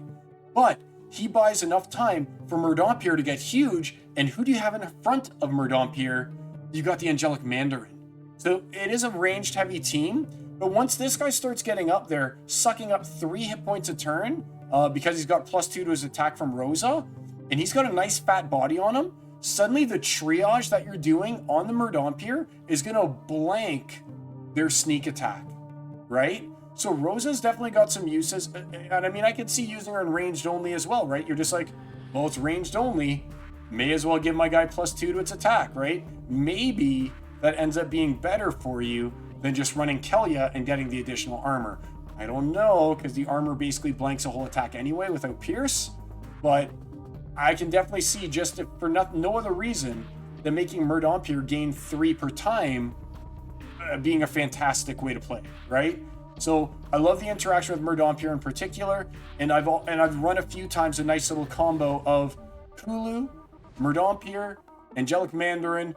Kulu dies but soaks up some damage, so Murdompier gets huge and then gets healed a lot with the triage. So I can totally see that being a good combo. Get back to Rebellion. So that's it for the Rebellion rares. For water, let's check out epics. So the Scion here, 1 hit point. It's got Void Armor. As long as obviously they aren't going to do, Armor Breaker on it, she's fantastic. And I've already played her a few times for only 5 casting cost with equal health, and she's had like 12 health or something like that, and 10 armor, and she's just been beast mode for only 5, right? Her 1 magic is not impressive, but she's also got Corrosive Ward. So I think that match I did I use her at all? She was only a 1-star, but I think I did put her in the front rank. And I can't remember if she Corrosive Warded it or not, but like I said, she had the same hit points as this guy. What is he called? Why can't I remember these guys' names right now? I'm just talking so fast. There we go. It was 12 hit points because I had a Wave Brood in there, right? So now for 5, you've got 10 armor, 12 hit points. She's got Corrosive Ward, and she's got Void Armor. So she's got 22 hit points basically for only 5 in an equal health match, right? Pretty decent with the combo going on with these guys. And of course, I also had Triage going. And in fact, just like we were just talking about, another good one is just Wave Brood. And then in front of Wave Brood, you've got Murdompier, because then Wave Brood gives Murdompier the time to gain hit points as well for your Triage to then be huge on the Murdompier after Wave Brood is dead. And let's go back up here to just Rebellion. Captain Fellblade, I mean, he's amazing. All right, for only 5, you get extra strength, you got the magic, you got it all. You got it. He's dealing 5 damage a turn with sneak. Like, look at this guy. $5.43. He's as expensive as a whole bunch of the actual legendaries, right? Good things to say about Captain Fellblade, and they are that I really wish I could have pulled more Captain Fellblades and less Cursed Harpies. I'd be very happy right now having a nice juicy Captain Fellblade. Unfortunately, I've got 6 of them. Doesn't even get me close to where I want to be. And I mean, it's $20 for me to get her to even get her right now to the 3-star or the strengthen. So she's a long-term prospect, but is obviously amazing. And if you've got her to this point here, like, buddy, how many games do you think she's going to win you with 6 speed, strengthen, and she's sneaking? She's sneaking so you can bury her. You can martyr her, and she's going to deal so much damage. When you martyr this girl here, now it's 3 magic, 4 attack. She's sneaking for 7 for only 8. The kid's crazy. Like, so good. It's indisputable. And of course, they got really good legendaries as well. And Andrew Brune is just like a good all-around, like, defensive character. Gives a little bit of swiftness and everything, while she herself is pretty fast. Now it's up to 5 speed. I wish she got 3 attack, but swiftness is just so good, right? And take a look at this. She's got headwinds and silence. The only thing that she doesn't basically totally ruin is melee, right? Very, like, okay, very good card is how I'll phrase it. I don't want to say she's, like, fantastic. I think it's a she. Just check the lore real quick. I can't tell if those are... I think those are breasts. So I'm gonna make an assumption that's a she. Oh yeah, she's got nice hair, and look at those eyelashes. It's definitely a she. And she's a daughter. She's a she, and I like her. I need to get her up to having swiftness, but again, I'm happy with her at least having the double disabilities right now with the silence and the headwinds. I will be needing her to get swiftness eventually, but I've got other priorities. Like this Dark Dead Blast was a super priority for me. I mean, it's a weapons trainer, and for the love of all, it's a weapons trainer that weapons trains like one of the best cards already. What the heck? Weapons trains one of the best cards in the game right off the bat, which is... Let's find that match I did here. What is this? Modern Silence, okay. Which is... Let's find it right here. Mermaid Alley Guardian. So this was one of the combos that I really love to use. Obviously, Lily is great. So you have to get through these guys. You can't even get to my Guardian, and now my Guardian, my Darg, and my Grimbarden Smith are all just daddy fat stacks. And Murdali Guardian is healing them all. So now your Smith has the healing and the armor repair, plus his own armor repair, and he's dealing 3 magic. And you can bury your Murdali behind Lily Shieldpaw. Like, being able to give it to Murdali Guardian on its own is great. And they've got a decent 2-drop, right? What was the 2-drop that was with it? Not now. See, that's what I'm talking about. Every time it bothers me. What was the 2-drop it was talking about? Let me find it again. Oh yeah, it's making me reset all my stuff. Common, water, and the Surveyor, right? The Surveyor is pretty good on its own. Surveyor would get stun, be dealing 3 magic, and given more slow, and she's got magic reflect with 9 hit points. Like, Dark Blast just loves those guys. Loves Dagon Dark Surveyor in the front, followed by Darg, followed by Murdali Guardian. And that really only costs 5 plus what, 9? How much does he cost? So it's 5 plus 7. Oh my gosh, it's only 13 mana for, it's only 12 mana for that. So for 12 mana, you can have Darg. You can have Darg with that Scavenger and Murdali there. Just like, that's a good combo. And if you've got Kelia, then you're repairing the armor the whole time through as well. Like, very good card.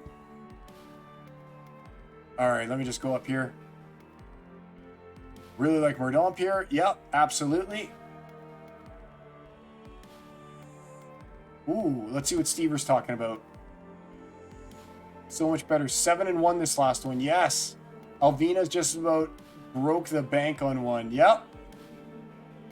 And Steve's up to 68 out of 196 lands. That's right. You were one of the ultimate land barons. Amazing, Steve.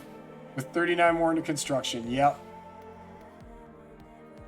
The Fizz loves Murdampier just like me. Trash Panda loves Demon Shark. It's so true. And obviously Water's super OP. Water's always been OP. And the Murd can wear down Bakjira, right? Yeah, exactly. The martyred up Captain Fellblade, that's one of the things I think is just like, it just makes it even better, you know? All right, Ank, noticed you over on Bulldog stream. Ooh, you came over here. How's it going, Ank? Nice to see you, buddy. Bulldog and Silence look like twins, brothers from Canadian mothers. I'll take it. I'll take it. Yeah, is Bulldog Canadian? I know that Infidel's Canadian. Is Bulldog also Canadian? Are Bulldog, Infidel, and I all Canadians? Canadian Super Stream team? But yeah, Dark Dead Blast, fantastic card. Like, no disputing it. That's why I got a 4-star. I paid the money. Let's see. Did I get Jack? No, I managed to do an inside deal with AJPS. I was like, hey AJ, what are you giving to me for 15? If I paid you like personally, then you have to pay the 6%. So he did me a solid, sold me them for 15. The ones I was missing 3 more, and I did it. Look, he's worth 179, worth every penny. He's gonna earn me a lot of rewards. I'll tell you that right now. All right, I'm gonna save Dragon for last. Let's skip it. Let's go to Earth. Okay, Brewmaster. We talked about those guys. Brewmaster and Chul, they're great. Lurking Puffer, fantastic card. Look, it gets silence, it gets poison. You go ahead and you give it an attack, and man. The only thing is, I don't think there's very good weapon trainer guys in Earth, right? They've got the new dinosaur, but aside from that, I mean, it's almost like you need to be using a Chul or something like that, so you can use Owlette and give this guy some kind of a good attack. But I mean, I'm working him up there. I got him to the point when he's at least got silence. If nothing else, I can use him as a silence kind of shield, and try and weapon train him in one way or another. But I don't have nearly enough weapons training going on for me in green or in Earth to make that happen. Obviously, fantastic card. Blackmoor Trickster. Meh. He only costs 3. He's got 7 hit points. He's got close range. Meh. He's fine, I guess. I'm not gonna pursue him. Same with Endless 8. Meh. He is endless because of the Scavenger. But I mean, I don't know. It's kind of forgettable.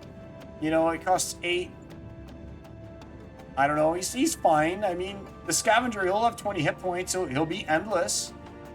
And I mean, his Reflection Shield's good because he gets through Thorns. I don't know. I wouldn't focus on an Endless Ape, though. The Mystic, however, believe it or not, I like the Mystic. I think the Mystic is good as just like a semi-tank or something like that in a melee, in a low mana match, in what's it called, Little League, right? Because I mean, you can go ahead and you can put Zenith Monk in the first position, this Mystic in the second position, and he's totally fine. He's fine. He's got a lot of good hit points at max, and he's all right. He's got a 6 speed. I mean, he doesn't do much damage, but the 4/5 is really nice, especially because of the Void. You're guaranteed to get the 9 hit points out of him. And if you are using him with say, what's his name, Oblivion, Onyx, Oblivion. Why don't I remember her name? The magic Obsidian. If you are using him with Obsidian, then at least he's got 2 attack, right? And if they're using Obsidian, well, too bad, so sad. But he's got Void, so he's fine. I am working on him actually because for that exact purpose. Two cheapest on the market. Thanks for the wave. Ooh, I want to see that one. Well, we're gonna get to. It's already 10:38, but I mean, I still want to finish this up, and I still want to do a few more things here with you guys today. So, as it'll probably be a longer stream in the end. Dobson Sniper. Meh. For 5, he's got good stats. I mean, I like the snipe. The camouflage is fine. The strengthen on everyone, so he's got 9 hit points. He's got a solid body on him, which is one of the things I would probably notice on a lot of these Rebellion cards. They got good bods, right? So that's something I can say about him. Blackmore Nymph, she's got a good bod too, you know? She's got immunity. So she definitely fits that void of having more immunity. And I like her because of her casting cost. She's only 3 CC and seems like she does a lot, right?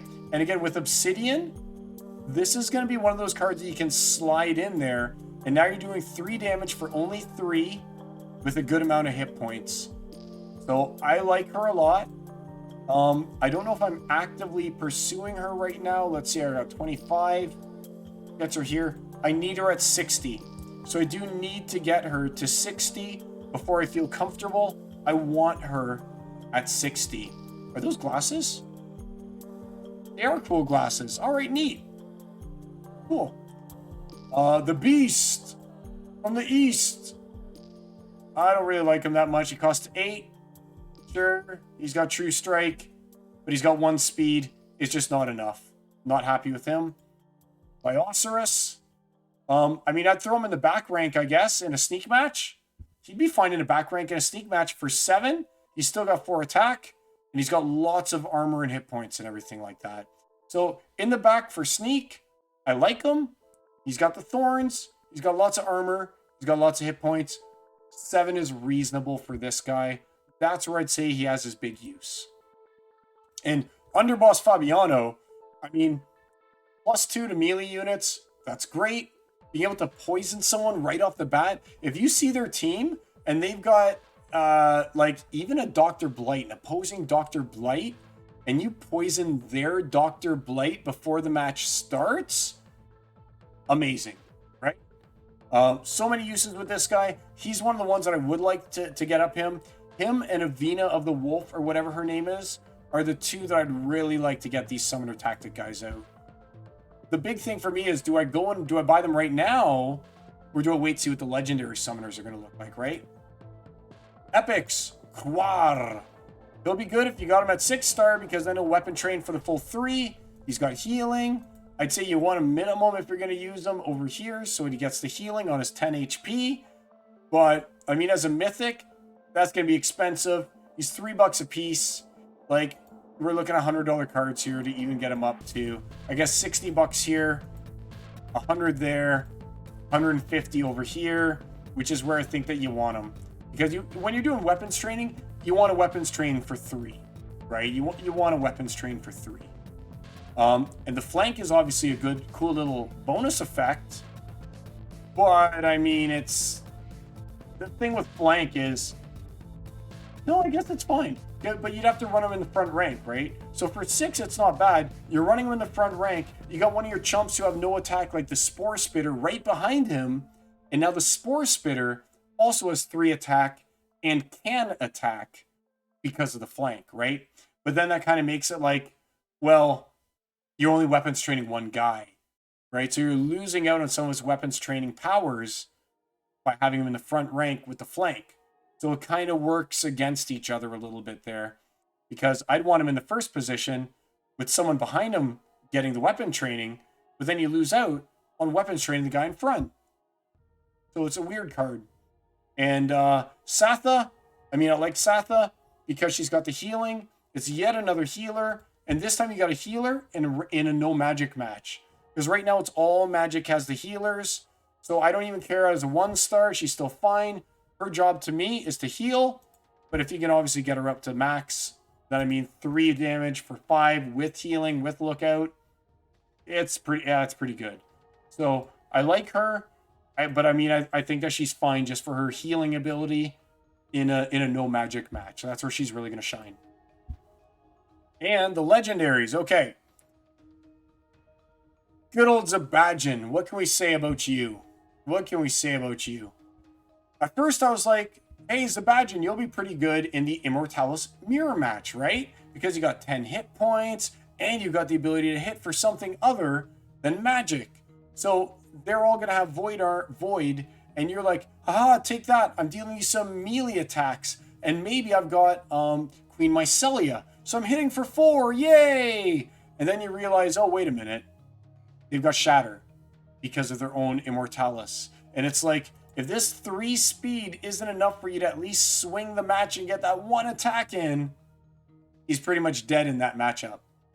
Now, the other thing I was thinking of, though, is if you are using Obsidian, he's got 3 magic, and if you put him right in the very back, right, for whatever reason, you're using Obsidian and you put him in the back, then he can be decent. Only because he comes out with 16 hit points and 5 magic attack. That's a pretty good. So that's where I can see him being good. And maybe people are overlooking that. With Obsidian, when he gets Last Stand, he does have 5 magic, and then he becomes good. 7 CC for 5 magic and 16 hit points. Like, ignore the armor attack even. That's decent. But he's a corner case kind of guy, right? Big look.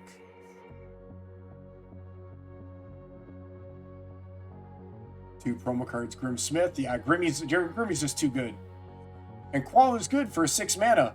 Like I said, the amount of money that you have to invest into him to get him to the point where I would like to play him is $150. So that's pretty tough. Maxed out all common, rare, and epic and gold foil. Oh, Ankh, dude. All right, so Ankh knows the power of Quar then. Ankh knows the power. Somebody bought 2 tracks off the market for 7 and 8.8, and now 11K is the cheapest. Man, so there you go. So those plots are the big thing right now. And I guess I'm the only one who's kind of like, lands are wah to me. I'm just not loving the lands, I'll be honest. I like getting that passive income, but when I was trying to collect my $5 worth of SPS and it was going to cost me $16 worth of DEC to do so, I'm definitely pulling my stuff off and, for the most part, turning it all into grain farmers, and that's pretty much what I'm going to be. I'll be a grain farmer until Land 2.0, when maybe I'll expand into other things. Lord Thalinar, he's good. If you can get him into the mirror match, again, I talk about the mirror match a lot with Immortalis because that's kind of meta, right? If you have a 4-star and you get him into the mirror match, and then they Goblin Psychic it down to only 3, then you're still actually dealing 2 damage, and that's kind of hard to do, right? Aside from, what's his name? Chaos Magus, I think his name is, the 6 casting cost guy with 4 attack. It's hard to find guys that can do that. And if you were to go and put him right before Dr. Blight, because Dr. Blight's going to do more damage than Lord Thalnor just based on him poisoning people, right? He's probably going to accumulate quite a few hit points because of Scavenger and be a good little meat wall for your Dr. Blight to survive longer, to hopefully hit and do that poison damage. I mean, the Rust is good, but again, if you're using Immortalis, it doesn't matter. You're going to shatter it anyway. And in the mirror match, I mean, it's all about how much damage are you doing. In this case, he'll do 3. I like the Amplify, but again, you can amplify off Queen Mycelia, and what's the Amplify really doing? So I think that Lord Thalanor, there's just something missing on him for him to be worth 12. You know, there's just something, it feels like there's something missing for him to be worth 12. I'm not a huge fan. I did get him up to 3-star. I got a couple copies pretty cheap for like $5 each. Again, in a personal trade. I don't know if I paid that much more for him.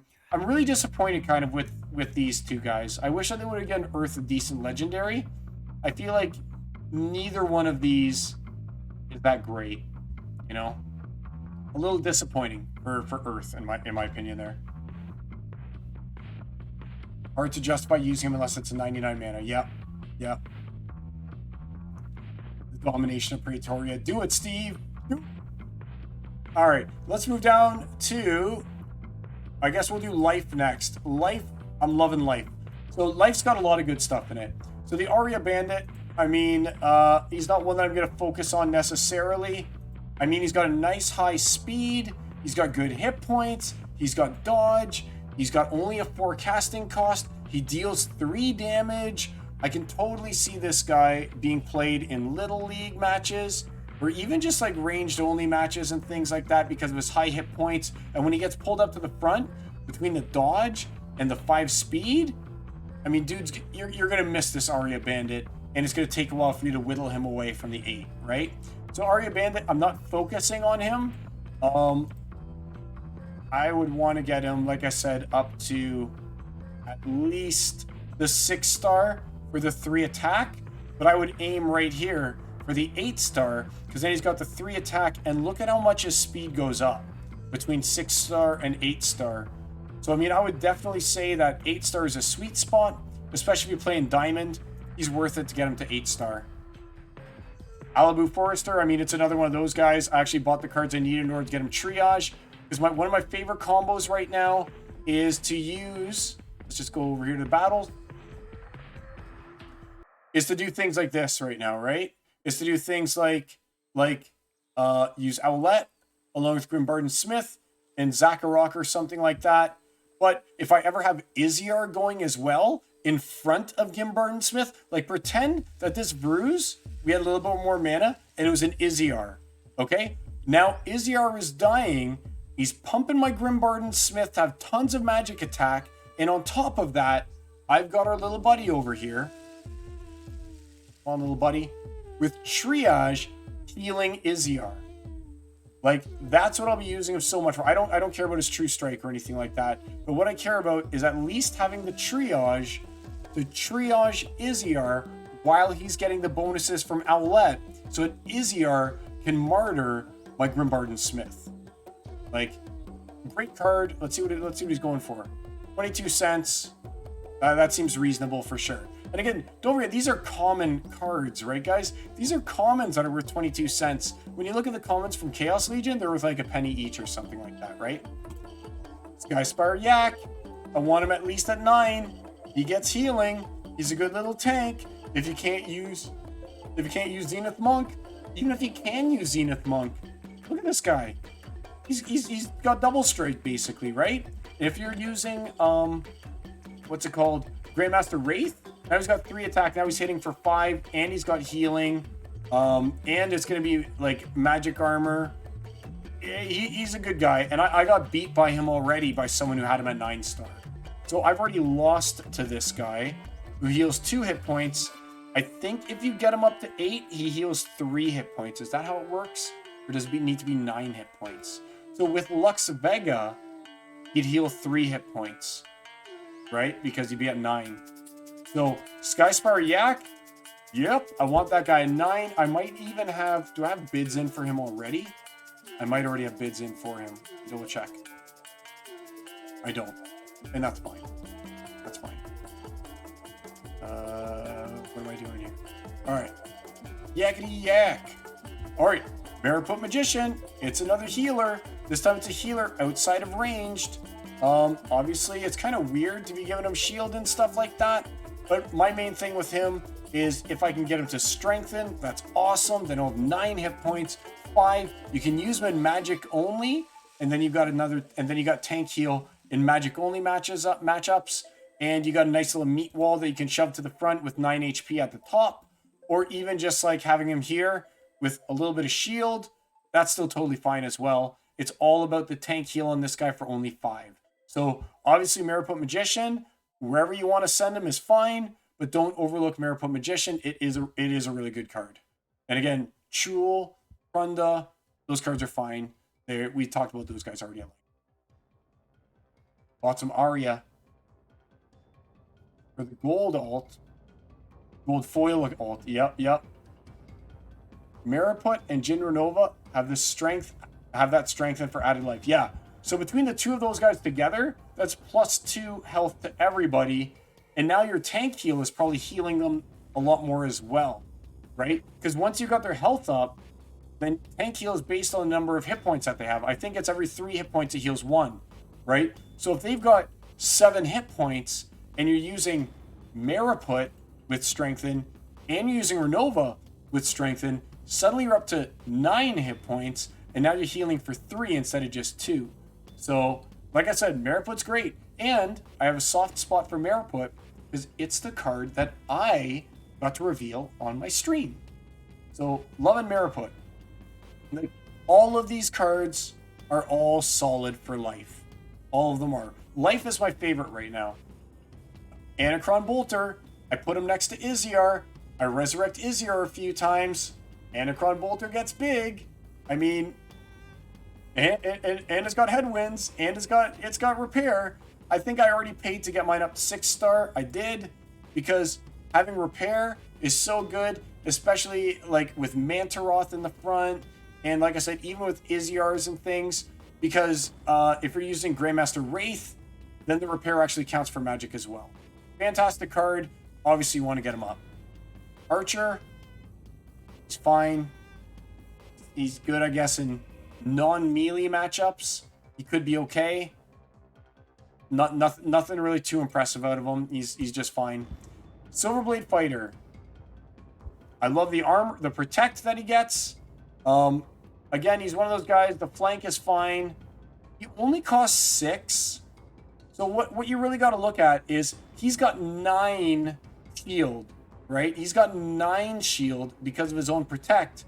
And combine that with the void armor, and he's actually pretty good. So I definitely want to see this guy as a 6-star for myself. I am at right now halfway there. So he's 71 cents each on this low. Ooh, Luffy is giving this guy away. I'm going to see what the top bids are for him actually right now, because I might want that, because I do want to get him up to 60. And if top bid is like not there, let's find out. Let's just take a look at top bid. So we're looking at rares, we're looking at life, we're looking at rebellion. Here he is. Top bids. Card bids. 47 cents. Okay. So I mean, I can wait then in that case. I can wait. I think that one of the things I like to look at when I'm evaluating these is what is the spread between top bid and his actual price. And to me, that shows that there's not tons of confidence in him.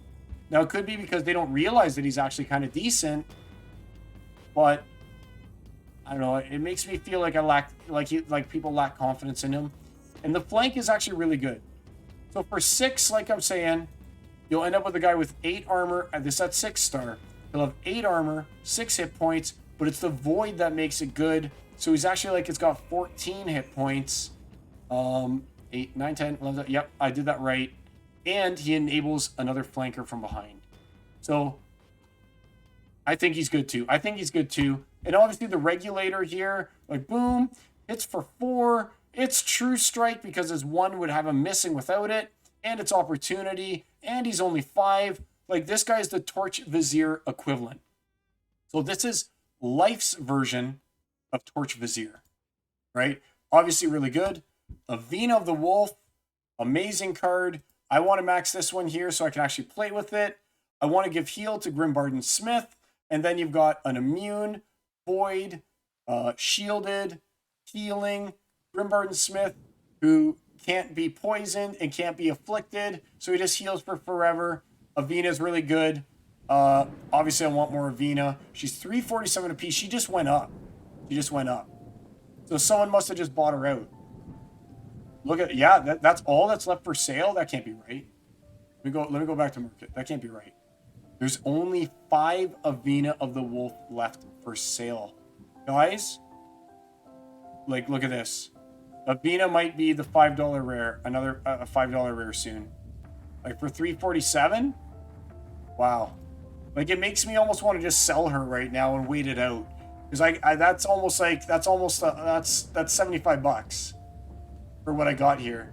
It's just that if I sell them now and then they go up to 5, like, then I'll really be kicking myself because I really want her at the 115 mark. I really want to be able to play her.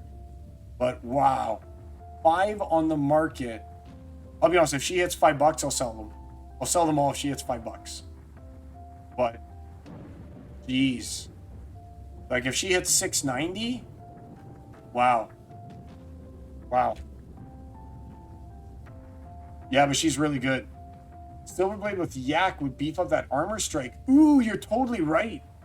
Silverblade plus Yak. Yes, I love it. Giving heal to Dr. Blight in a low mana poison. Yes. Yes. Grimbarden Fighter is super fun in low mana melee only rule sets with the heal. Yes, definitely. So, like I said, life's got it pretty good. The only one I'm not a big fan of is this Valinorian Archer. That's the only one that I'm just kind of like, give or take him. But everyone else is solid. See the epics. Harbinger and Karst Harpy. Harbinger, I already took some time. I at least got up to 3-star. And then I opened another one, of course, after buying it. I want the immunity. Immunity is good, obviously. He's got a decent amount of hit points. His Divine Shield is fine. And he hits for 3, which is important because that deals 2 through Void. Obviously, if you can get him up higher, he's great. But I mean, I would say that the minimum you want this guy is a 3-star. Just sucks because I'm going to take tons of penalties for playing him in Diamond. Because Diamond, you need 5 stars your minimum. Conveniently at 5-star, he gets the 4 attack. So if they are using their own silence, I'll still deal 2 through a Void, right? So Harbinger's good. Karst Harpy, I'm not really a big fan at all of Karst Harpy, to be honest with you. I mean, for 3 mana, dealing 3 is good. I just don't like the scatter shot on her. I wish that she was not scatter shotting. Then I could at least focus a lot of damage on their tank instead of going and flying all over the place, I guess, and spreading that love, which I don't really want to do. So I'm not a Karst Harpy fan, and that's why she's $1.33.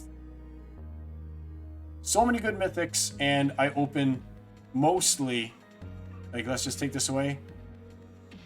Let's see. Yeah, and I open mostly the bad ones. Like, why can't I open 11 Captain Felmores, right? It's the way the cookie crumbles. Let's hit the legendaries and get back to life. All right. I'll start with Barradallan. So Barra's pretty good here. I really like Barra. She's got the double strike, basically. She's got the taunt, and she's got shield. So to me, she's the new shield bearer, right? A better shield bearer. And whenever you have those sneak matches, I like to put her in the back, and then she just does her thing in the back. She taunts everyone. They all hit her. She negates it with shield, and then she's still swinging for 3 + 6. I mean, obviously the armor is going to go down. One of the weird things about her is I don't think I ever want to bring her up to the point when she has void armor. And that's a weird thing to say, but I kind of don't want her armor to get broken. So she gets that armored strike still. And once I go in and give her the void armor, if she's being hit by magic, she's already got a nice bot. She can take a ton of hits already. And if they were playing an all magic team or something like that, I would still benefit from this 6 attack. Otherwise, she just gets kind of meh with her 3 attack. And obviously 14 hit points is good, but I want to be armor striking with the shield more so than having the shield die to magic. So I'm going to leave her at 3-star to avoid giving her void armor, which makes me sad, But that's how I think I'm going to play Baradalin. Right? Let me read what we got here. We got 21 extra regular foil of Venus. Oh my gosh. Yeah, sell those. In Wild, you can play Life with Krallis, Inevitable, Renova, Uni, Mariput, and Sola. +6 strength and crazy. Yeah, they're super OP in Wild. That's why I'm glad they're gone. Yeah, Waka. I want to watch that, but I can't watch it right now. Hopefully, you guys in the audience, check out these posts that Stever's doing here and stuff like that. He's obviously crushing people and showing you how he did it. But Bara, like I said, I love her. She's the new shield bearer to me, but I'm not going to give her the void armor, which may seem strange, but I just want her to be able to armored strike more. All right, Commander Joff. Really good speed, decent attack. He himself, as a backliner, is going to be really good. It'll be hard to hit him because of his high speed. He's got the dodge to make him even more difficult. And then over here, he's got Inspire, buffing all your melee guys. He's got Shield. He's got Resurrect. Like, he's really good. He does a lot. Let's see how many I have. 2. Great. So, I think I'm going to put in a bid right now for one more. Because I do want to at least, like, play him. I don't think I'd even play him without the Inspire yet, though. So, let's take a look at what he's going for right now. Do Peak Monsters. And we'll switch it to Legendary. And he's going for high bid of $7. So maybe I'll bid 707 on one. I think I will. So 7.07 for just a 1 BCX. Just so I can get him up to 2. If I ever felt like using him, at least then he could Inspire. But I don't know. I'm not going to focus on Commander Goff right now. Or Goff, however you pronounce him. I'm not going to focus on him, I don't think. I'll focus on other cards. But I'll take one more for 707. All right. So there we go, Geo. We'll get rid of you. And now we can move on to our last little bits here. Let's do Dragon and then we'll do Neutral. All right. So no commons, no rares, epics. Redworm Hatchling. Nope. Don't like him. Sure. He's got dodge, but I mean his speed is so bad. Sure, he's got True Strike in 4, but I don't know. Oppress. Overall lackluster for a mythic. I don't really have too many positive things to say about him. Of course, I got 12 of him, right? Redworm Dragon. Oh, wait a minute. Maybe I messed up. I think I messed up. Hold on. I'll do Market. Common. Nope, I didn't mess up. Epic. Okay. Redworm Dragon. Oh my gosh. I wish I could get him up to at least 5-star. I want that stun so bad. He's got immunity. He's got flying. He's got a giant butt on him. Like, I don't see a big difference between 5 and 6, aside from you don't get penalties in Champ. But, I mean, it's a great card. For 9, I mean, I'd play him in almost any poison match if I could. And like I said, he's got a great bod. The stun is just fantastic. I really want to get him at 32, but I've got 3 copies of him. Fantastic card. Nothing negative to say about the Redworm Dragon. And let's take a look at the legendaries. Okay. All right. So the Soul Ash. At first I was like, I don't know about Soul Ash. He's fine, I guess. He's fine. I don't know about him, though. And then there's supposed to be one more. There's one more. There he is. Okay. But then I was like, okay, well, Soul Ash, you in a low mana match, so in Little League, tanking out in the front with your Return Fire and your Magic Reflect. I don't care so much about the Redemption, but the Return Fire, Magic Reflect, 9 hit points and everything like that. If you can get some Amplify, you're just beast mode. And who better to amplify than, do you get amplify? I thought that you did. Then look, right over here. So if you're also playing Runeseer Savea along with him, because you're playing Dragon, and they're both 4s, you can make like an ultimate Little League team. You've got, what's his name? You got Solash in the front. You've got, why does it keep taking me out of there? You got Solash in the front. You got Rune Seer somewhere in there. Maybe weapons training the Rune Seer with that really good, what's he called? Darn it, I can't remember his name. Some infiltrator or something like that. He's a rare neutral card, to give her 2 magic attack.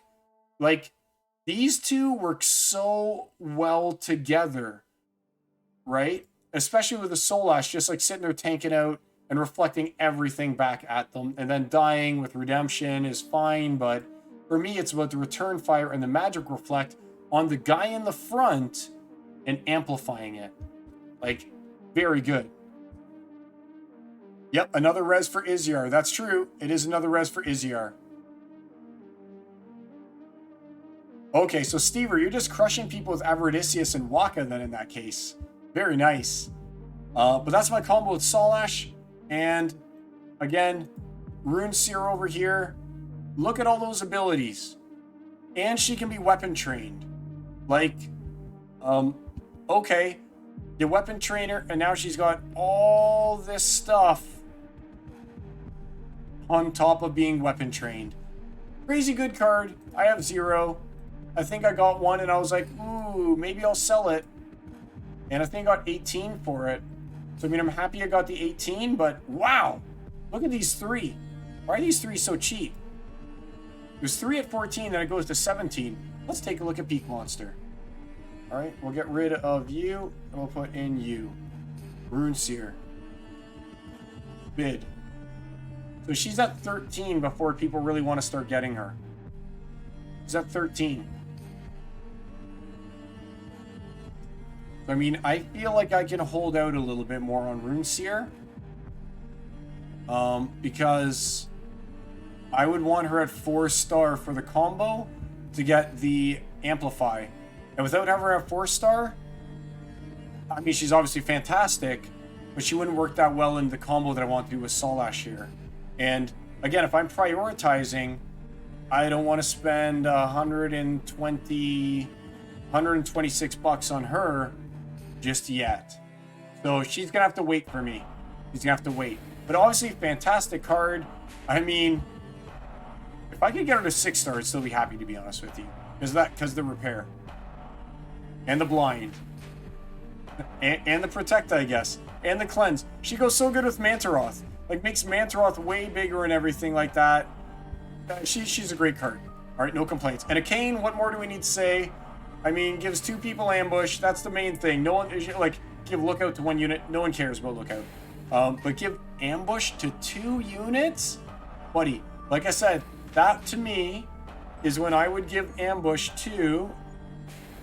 Where is he? The Carnage Titan and Mantaroth. And now I've got Mantaroth, who hits for 3 and 4 with Blast. Carnage Titan, who hits for 4 and 4 before they even get a chance to take a single attack. That could kill their whole tank and second guy in line, right? Crazy Town. You know Mantaroth is hitting, he's got True Strike. So, I mean, if I had more of it, I'd be playing it all the time. Instead of having to oftentimes play quicks right now, I would definitely be upgrading and going immediately for... Where'd you go? Where did he go? Where is he? For a Kane, right? So let's see how much it costs right now. 35. Of course he does. Yep. So he's 35. Well worth it. He's obviously, to me, this is a chase card. Like the big chase card right here. That's the one. You get this one to 11. You give ambush to Mantaroth and Chaos Titan or Carnage Titan. And it's like, you won before they even got an attack. And now you have to start using Lookout. So, that's an amazing card. Silent Summoner, let's see here. Possibility for people of Waka, Silent Summoner getting 3 mana. Requires only Brewmaster and Prunda, the new dual summoner. Oh! Yeah. Yeah. And I guess it is a strong combo. I mean, getting to play with Waka is obviously amazing, right? So, Waka having uses, I like it. All right, and last but not least, we're going to move on to neutral. And we only want Rebellion. Here we go. All right, so in the commons, I kind of like Grimbarden Fighter. I don't mind having her in the front. I don't like her 9 casting cost, but I feel like her Reflection Shield, in some of those melee-only Thorns matchups, I don't mind her in the front because of Corrosive Ward. She's taking less damage, and she's not taking damage from Thorns, right? So to me, that makes her good because of the Corrosive Ward and everything. Hopefully, they're attacking her first. They get corrosived, they get thorned, and then, actually, would that do double when hit with a melee attack? No, it wouldn't. Okay, but still, they would get corrosived, and then she'd get to attack. She wouldn't take anything from it, and their armor is gone. So she's okay. I am trying to get her up to, what point did I want her at? I am trying to get her up to 100 for the Reflection Shield right now. Like, I think I think it's fine to have her at a hundo. Ooh, I'm 1 off. So, I mean, I think that I'm actually trying to get her on Peak Monster right now. Let's see my active bids. But she exists solely for that reason in my mind. Update. Yep, quantity remaining, 1. So I got all of mine for under 10 cents. I don't know if that's a good deal or a bad deal. Let's see what she is right now. She's 10 cents. You know what I'll do here? Let's just go back. Let's cancel that. Close it out. Confirm. Confirmed it. It's gone. And let's just go over here. Let's just buy this one on top. Buy. Buy. Confirmed. I may as well combine her right now and just get that out of the way. And then at least she's, to me, that makes her usable. But very specifically for that exact matchup. Melee only Thorns or something like that. Or Thorns and put her in the front when you're expecting lots of melee. There we go. But that's her use. Alright, market. Nibbleduke Ranger. I want to make this guy work, but I don't know. I feel like even with General Sloan, he costs 7. Not as good as Pellicor. I don't know. He's probably fine with Sloan, but without Sloan, I don't know. It seems like a trash factory to me.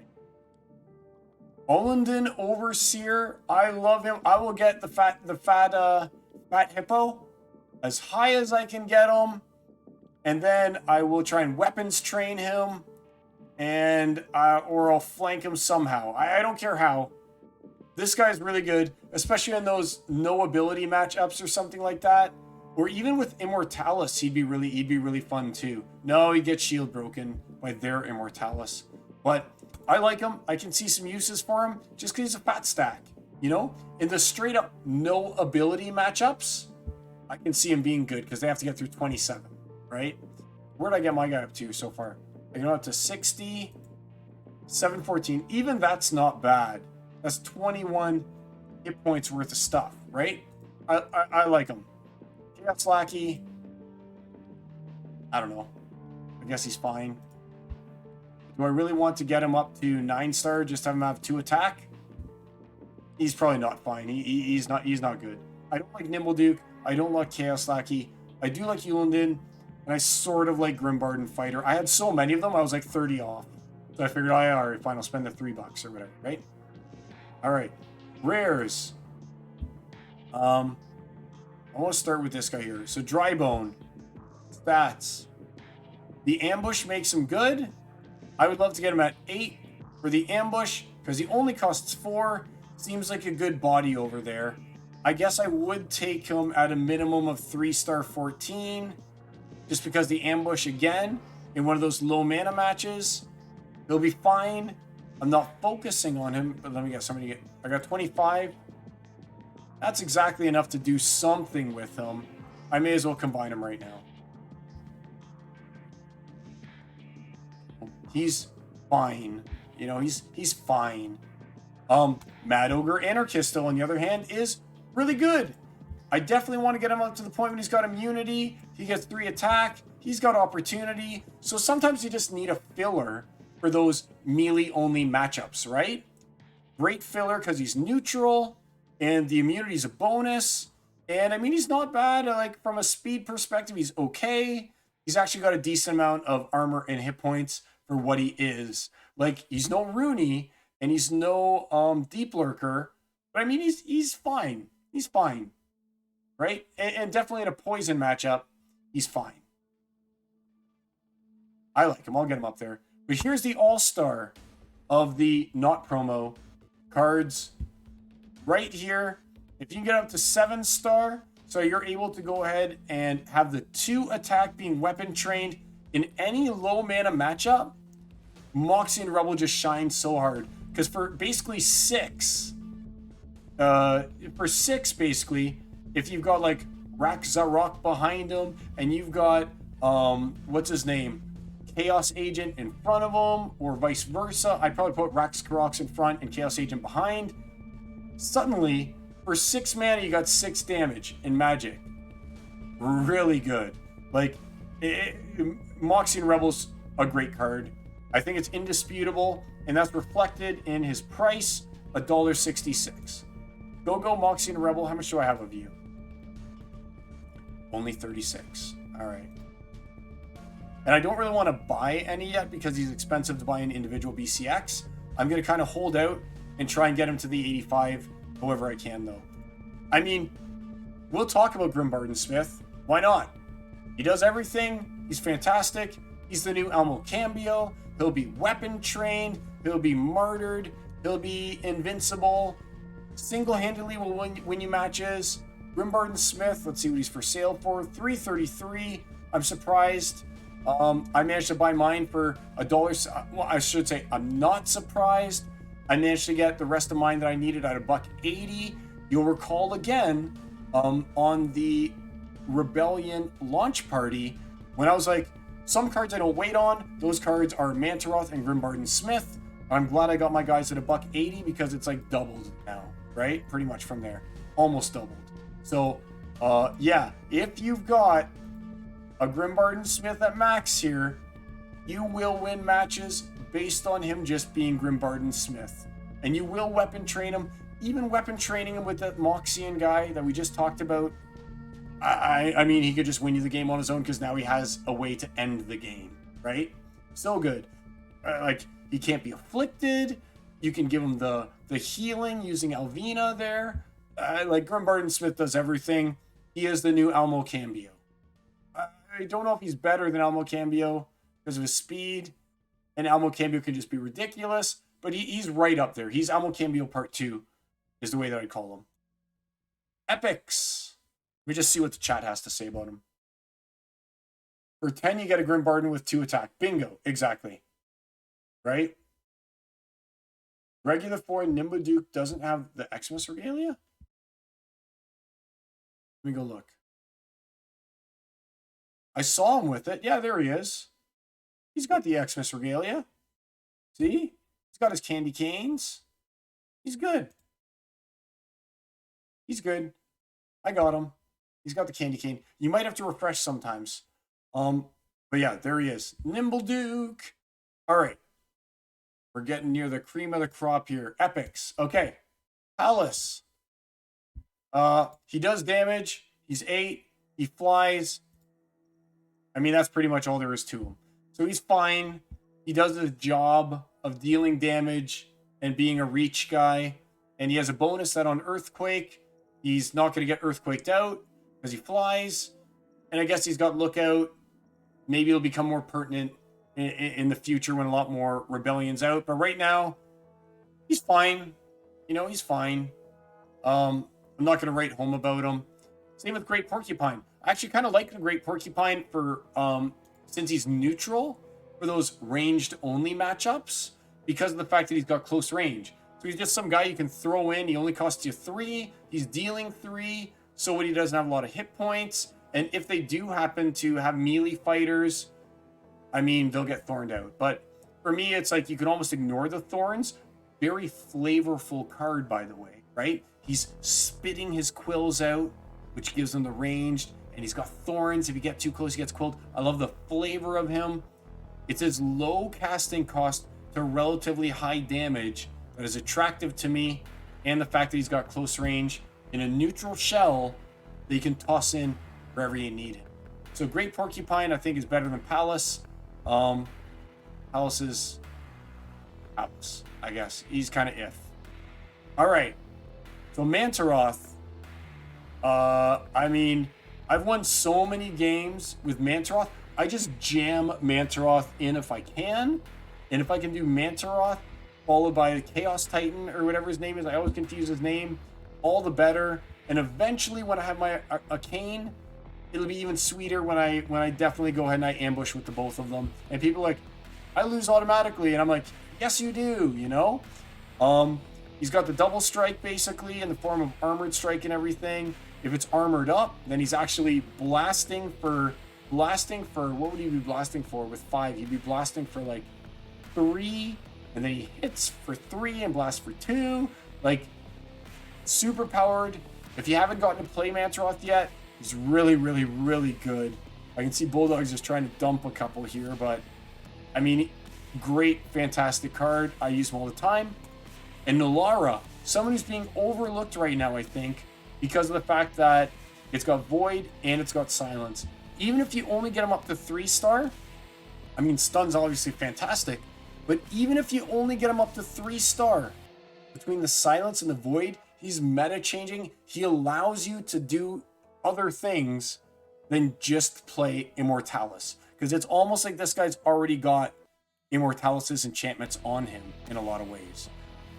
This card, fantastic. You need him. I think you need him.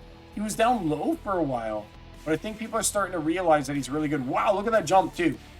So after Samwise's 1089, they're like, give me 25. Like, I don't think he's a 25 bucker, but I think that this seems solid for him at around the $10 mark. I'm glad that I've got him at max already, and that I'm not going to have to rebuy into him, but I think he's good. He might be a sleeper. And that's it for Chaos Legion. Man, we just talked about Chaos Legion for like 2 hours. 2 hours. I like that Manta repairs right before Shield Strike. Absolutely. Absolutely. Really good. Like, he's really good. Let's take a break here. Let's go to open. Let's open this last one of the Rebellion packs. Let's open these Alpha Clashers here as well. I have never opened a single Alpha Clash. And we'll see if we bust or not. Rare. It's a 1 rare pack. And Helheim Demon. All right, cool. Nothing too impressive about that one. I'm going to stop. I want my kids to open some of these ones too. All right. Let's close that down. So that was pretty cool. Let's see how long I've been streaming here. Oh my god, I've been talking for that long already? Jesus. All right.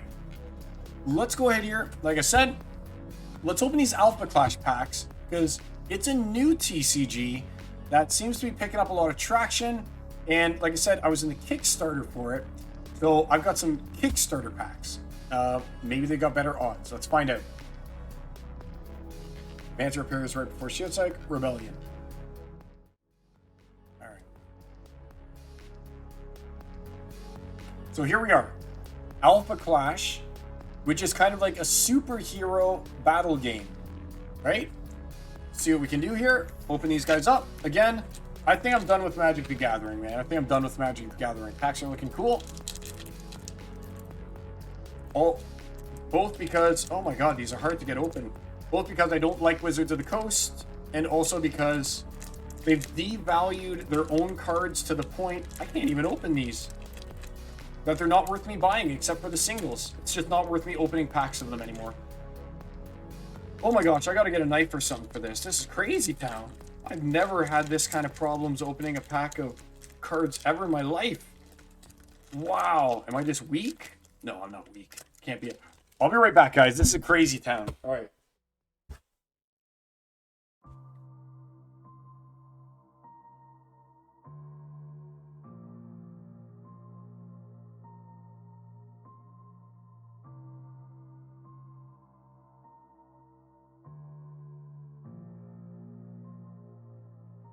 These cards look beautiful. These Alpha Clash cards, they look beautiful too. If you've never seen an Alpha Clash card, you're about to see some really nice cards. There we go. All right. So I've only got like 6 packs of these plus a couple boxes. I'm leaving the boxes sealed. But check out how nice these cards are. Like, they look really good. My camera makes them not look so good. But they're really cool looking cards. It is something that I want to check out and maybe learn how to play. But, and some of these cards have some decent value too. Probably more so than Magic cards even at this point, right? Because again, they're sold out everywhere. You can't even get these. It's kind of like Lorcana in a lot of ways, right? So Moxie, is that the rare? I don't know what the rares are yet in these. This, I think, is the rare. Plasmax. And look at the foiling on these guys, too. Like, they look amazing. And when you look at Plasmax, you know basically what he's going to do, right? Yeah, really good artwork. Right? So the last card is supposed to be, I think, some kind of super foil or something like that. No, it's just supposed to... I don't know what it is. I don't know. It's the battleground here. It would be San Francisco. But I love that foiling. If you guys could see it in person, let me see if I can bring it a little closer. All right, maybe you can sort of see the specs that are on it. Really cool foiling process that they did on these guys. So I'll put that down. We'll do one more pack of this Alpha Clash here, and then we're going to play a game. We're going to play... I've got 2 rounds that we're going to play of Celebrity Deathmatch, where you guys get to guess if it's me or the other celebrity that won the match. There we go. Open this guy up. Oh man, they're so hard to open. Like, look what it did to the pack. It just destroys them. This stuff is tough, man. All right. Really cool art. Ooh, there's a Torque and a Torque. And a Torque. So there's 3 of the same guy in here. So that's kind of cool. So it's almost like you see 3 different versions of the same guy, right? But here he is in his superhero suit. Is that a rare or something like that? No, but cool. All right. Weber's Assistants. Weber's. Magnate Trap. And Mean Streak. I think the next one is the rare or the foil or something like that. Here we go. And it is cool. Let's see what that guy is. Oh man, I can you guys, like, you can't see it that well, but the foil on this is actually like speckled foil. It looks fantastic. It looks fantastic. I'm not sure what these numbers mean. I haven't played this game yet. I played Flesh and Blood, really good game. I played Magic.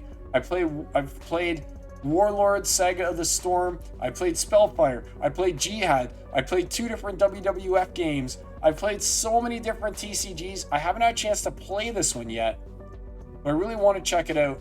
That's why I got into the Kickstarter. And the last card is, ooh, it's another cool foil rare.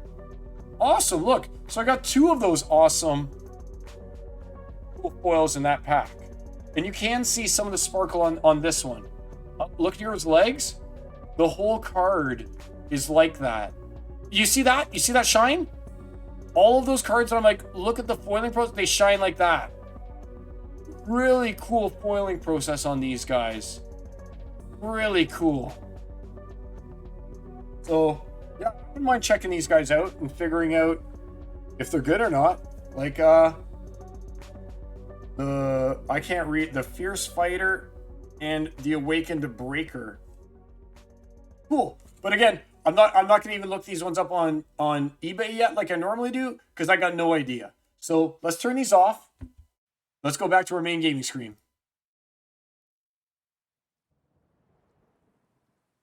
All right, so let's play a few rounds of Celebrity Showdown. I wanted to do challenges today, but I think that we're gonna run out of time here because, like I said, I've already been streaming for 2.5 hours. But let's go over here to Facebook, and I'm gonna pull it up. So I've got our first match is gonna be against Hawks21.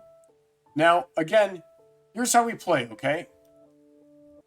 What your job is to write in the comments who you think is going to win. All right? So in the battle that I'm about to play between Silence and Hawks21, those of you who are viewing right now and want to play, type in either Hawks or Silence. Okay? And then whoever wins, whoever guesses right, goes into the duck race. And then those people have a chance at winning a prize. Let's see what the prize is going to be today. Let's go. Let's take a look at the market. I always at least like to do mythics. Epics here. We'll do the first one. Let's get a little bit spendy. Geez, the price has really gone up on a lot of these. Wow, the price has gone up on so many of these cards. All right, let's get a little spendy. Let's give out a Grund. Let's give out a Grund today. Do I have any extra Grund? I do. Let's give out a Grund as our first one of them, okay? So I'll give you guys another few seconds. We're going to do this match of Celebrity Showdown for a Grund. All right, so someone is walking away with a Grund. We'll even use the Ducky Doubler, okay? I'll throw in the Ducky Doubler. If the Ducky Doubler wins, then I remove Ducky Doubler, and then whoever wins again will get 2 Grunds, okay? Since we're only doing 2 matches of Celebrity Showdown today, we'll go ahead and we'll do that, okay? It's the game. That's right, Deathkill. Let me know, who do you think it is, Deathkill? Is it going to be Hawks, or is it going to be Silence that wins this one? You think it's going to be Psy? All right. Give you guys another few seconds here. 3, 2, 1. All right. Let's check it out. Between Hawks and Psy. Good luck, everyone. What's this? What kind of a match is this? Let's try again. There we go. All right. Turn this one up a bit and turn off my other music for a second. Ooh, this is going to be a good one because it's Mantaroth against Mantaroth here. All right. I don't know. The force field on Genoshaunus looks pretty bad. For me, that is. Pretty bad for me. Very similar lineups. I guess I went with River Nymph, though, to cure mine.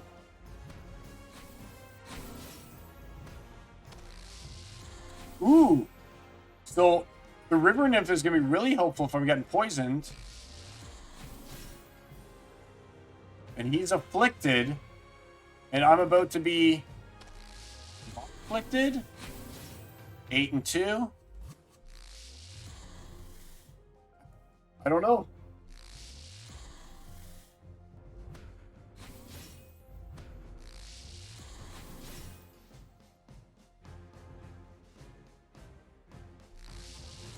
Six. Ah, see, now I've got the poison afflict on his Mantaroth. Uh-oh. Don't die, Mantaroth. No! Yes! Oh. E. Oh. That was pretty good. Whoa! Making my comeback. Uh-oh. I think that it's literally... I think the River Nymph is what's pulling away... It's what's going to pull away for me with this one. Nice shot off the kit. Yeah. All right. I think I've locked this one down. Took out Hawks 21. Yep. Oh, it just sucks that the poison takes effect before River Nymph is able to do the heal, but I mean, I'm not going to complain. This looks like a W. So those of you who guess Psy, get ready to get yourself into a duck race. All right. Take that, Hawks 21. There we go. All right. Whew. Yeah, it was all about the cleanse there. The blind helped out too. Oh my gosh. All right, Trash Panda. Let me just show you something really quick since you mentioned that, all right? I actually went into, where is it? Community proposals. No, draft proposal suggestions. Look at what I actually just wrote. I literally just wrote that. I literally just said, please add Modern as a drop-down option for challenges. As a streamer and a player, I know I and many others have been asking for a long time. Modern's the core of the game. And to have it not even be an option, but you still have gold cards, alpha, and gladiator seems strange and doesn't support the #1 way that players play the game and the way that Splinterlands generates income. which is through selling modern packs. Like, and then Claiborne says that's probably a UX issue. So I'll go and I'll post that in UX and everything like that. But I literally just said that. I wish there was a way to challenge with modern. I literally just wrote that into proposals because how long have we been asking for that? I don't know what else to do other than like set up a proposal for it for exactly that reason, because I would love to be able to do that. All right, so let's go and let's do that. And let's get our duck race ready. Oh, duck race. Here we go. And I think that the number that we agreed on was the good number was 24, if I'm not mistaken, right? All right, let's do names, edit list. We'll throw in the ducky doubler. All right, here's the ducky doubler. And let's see who called silence. All right, so we got that fizz. Let me get to the ducks. All right, so we got the fizz. We got Trash Panda. We got Maximum MXM Maximum Unite. Whoa! My gosh, fingers. Maximum Unite. We got Deathical. And we got.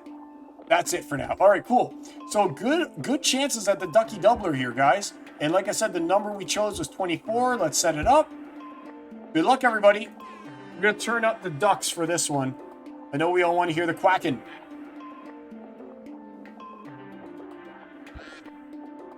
We got no vanilla. I love Maximum Unite. I hope that you win because I love your duck.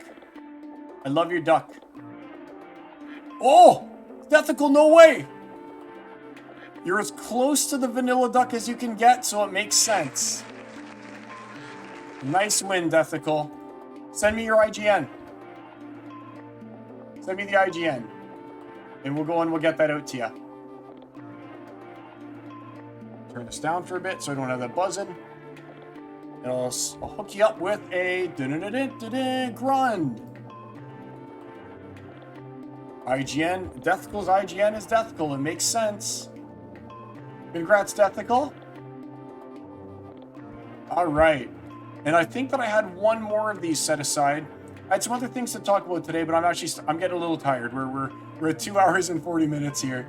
All right. Next one is TDM Daddy. Last one we have. So, is it going to be Daddy or is it going to be Silence that wins this one? Our last of the celebrity showdowns of the day. So let's go ahead and let's pop this in. All right, let me know. Is it Daddy or is it Silence in this one? I think that that's Ape of Wall Street, if I'm not mistaken. I don't know if he plays manually anymore. Your duck just got over the bid. But, or if he has a scholar doing it or what. I think that it's his, though. I think it's the ape. So let me know. Is it... Yep, the Fizz, we know you love me. Thanks, buddy. And thanks for being a subscriber. Ooh, everyone's going for Psy on this one. No confidence in Ape. Oh, sorry, man. Oh, no. I'm sorry, guys. Like I said, I'm tired of the pop-up that it keeps giving me. And it said it was going to give me that pop-up for 30 days straight unless I chose that. So, I don't want to see it. Ape's back. Guess who's back? Back again. All right.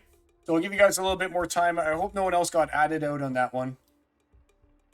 So not sure he's good again yet. All right. All right. Well, he was always a tough competitor. I know when I used to face him, he was always really good. All right. I'll give you guys another 10 seconds here. And then we'll go and we'll get that in. 5, 4, 3. All good. Good work, Trash Panda. You're in. 2, 1. All right. Let's check it out. And again, I don't remember these. I don't cherry pick. I just choose. I just choose them when they happen. And you can see I just jam Mantaroth into everything. I just jammed Mantaroth, guys. Rumble. Uh-oh. I think that it's going to work against me, though, because of the force field. Maybe not. Yep. All right. So now I'm getting force fielded out. Woo. Now I'm getting force fielded out.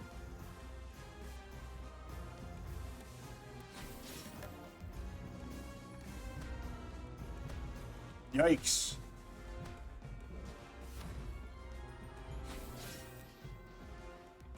Look at the power of Mantaroth. Like, Mantaroth is Insanobot. Uh-oh.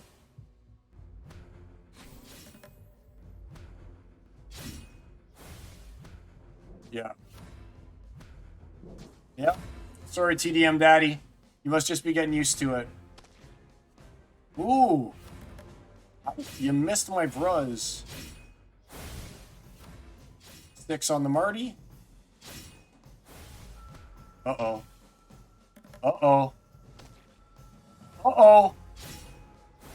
Oh! For a sec, it looked so good for a second. I thought I had it. And then that one miss had it all come crashing down. Had it all come crashing down with that one miss.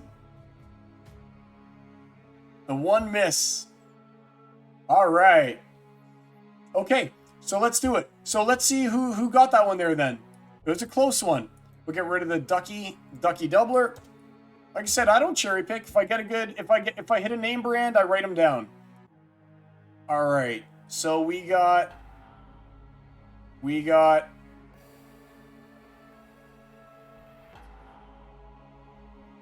All right.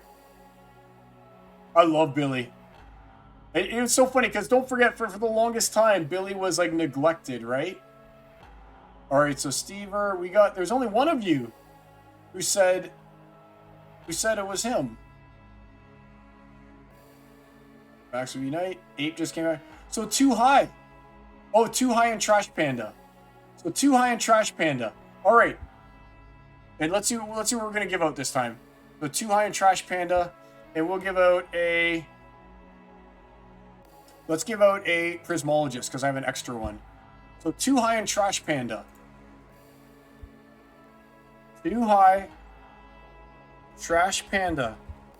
Good chance at a Ducky Doubler in this one, guys. Set it up. Good luck, everyone. Here we go. Trash Panda's got the vanilla. But there's a 33.3% chance of a Ducky Doubler happening here. Last 2 streams in a row, we've had one. And today is not the Ducky Doubler's day. Congrats, Trash Panda. All right. Nice win. Trash, hook me up. Give me your IGN. I'll send that over to you right now. Send card to the Trashster. Yeah. Nice. That's a good win. I love Prismologist. I love putting him in the back in a sneak match, and then it's got force field. I think Trash Panda, you're Trash Panda, right? Oh, Trash Panda 5438. I would have never guessed that one. All right. Send it out. Congrats. All right. So, like I said here, guys, I had every intention of doing some challenges, but it's running around midnight here where I am, but I don't want to forget to do our weekly AI story. So what I'm going to ask you guys to do, like every week, is 2 people give me the names of 2 Splinterlands characters, and they're going to duke it out using ChatGPT. I'll read you guys a little story, and we'll see who wins this week's brawl. So I need 2 Splinterlands characters. Don't use Captain Katie and don't use Quora. We used those guys last week. And go ahead, just punch them right in there. Your 2 favorite guys. I am now officially 1 month with no with no marijuana. So everything is still coming out. Waka Flocka. What do we call him though? Let me go to the market. So Waka's one. He'd be Chaos Legion. I have to go to market. We have to go to Legendary. And we want to go to Death. Is there not one even for sale? Summoners? There he is. All right. So Waka Spirit Blade is going to be one of them.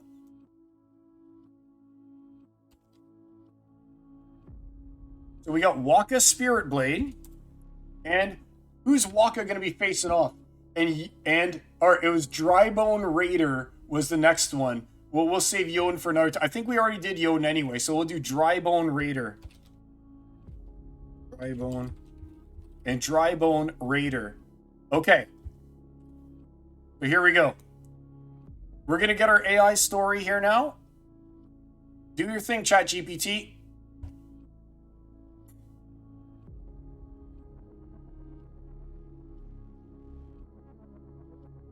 All right. Here we go.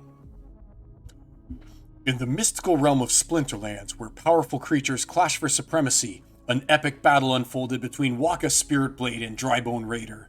The air crackled with anticipation as these formidable contenders faced off in a desolate arena. Waka, a master of ethereal magic, wielded her Spirit Blade with finesse, the enchanted weapon humming with otherworldly energy. On the opposing side, Drybone Raider, an undead warrior clad in ancient armor, brandished a wickedly sharp bone sword. The clash began with Waka invoking her ancient shield, a shimmering barrier that absorbed the initial onslaught from Drybone Raider's relentless attacks. Undeterred, Drybone unleashed a chilling howl of the dead, a spectral wail that sent shivers down the spines of all who heard it. The battlefield was bathed in an eerie glow as Waka retaliated with a whirlwind strike, her spirit blade slashing through the air in a dazzling display of agility and precision. The Drybone Raider, momentarily stunned, found itself vulnerable to Waka's next move. Seizing the opportunity, Waka cast a mesmerizing illusionary dance, confusing her skeletal adversary and leaving it disoriented. With a final decisive blow, Waka's Spirit Blade pierced through Drybone Raider's defenses, and the undead foe crumbled into a pile of bones. Waka stood victorious, a smirk playing on her lips. "Looks like your bones weren't sturdy enough for my Spirit Blade," she quipped, her eyes gleaming with triumph. The defeated Drybone Raider could do nothing but accept its fate in the realm of Splinterlands. So it looks like it was Waka who took that one out this time, guys. I love doing a little chat GPT thing here. It's so fun to just like see what they come up with. And they gender switched Waka Spirit Blade in that one too, which is kind of cool. Love it. Yeah. Waka for the win. Stever must love that one since he's been dominating people with Waka all day, apparently. So, nice one, guys. Good. Oh, look at that. And that might be a good price for Waka now that we know how powerful it is, right? I remember when this card was so much, and now there's one for $250. For $250. Good price, good price. And let's just see if I'm still on the leaderboard before I let you go. 31st. I'll just leave that the way that it is. All right, my friends. Well, I guess that's it for tonight. It's midnight here. We've been streaming for 2 hours and 45 minutes today. Just going for $249. Awesome. I kind of want one. We'll see if I can make that happen because I think that now Waka's kind of good. I think Waka's kind of good. He's definitely got his uses now, at least, right? With the new cards that have come out for him. But I hope you've enjoyed the stream today, guys. Hope you guys had a lot of fun. Next week we'll try and today was kind of like a different day because like I said, I've been wanting to go over all the Rebellion cards for so long, but I mean, I'm not going to be able to really go and do a good evaluation with them until I've been playing with them for a while. And now that I've had that chance, I love Rebellion. I love a lot of the cards. So many of them are must-haves. It's just a matter of getting there with all of them to the proper level, I guess, for me at least at this point in time. So I'm glad that you guys enjoyed the stream. If you like what you see, give me a like, share, subscribe. I normally stream on Thursdays just once a week between 9 and 11, or I guess 9 and 12 this time. And hope to see you guys all back next week. Until next time, my friends, it's truly been a pleasure. See you all again. It's the Psy signing off. I'm sure I'll chat with you guys in Discord. Take care, my friends. See you next week.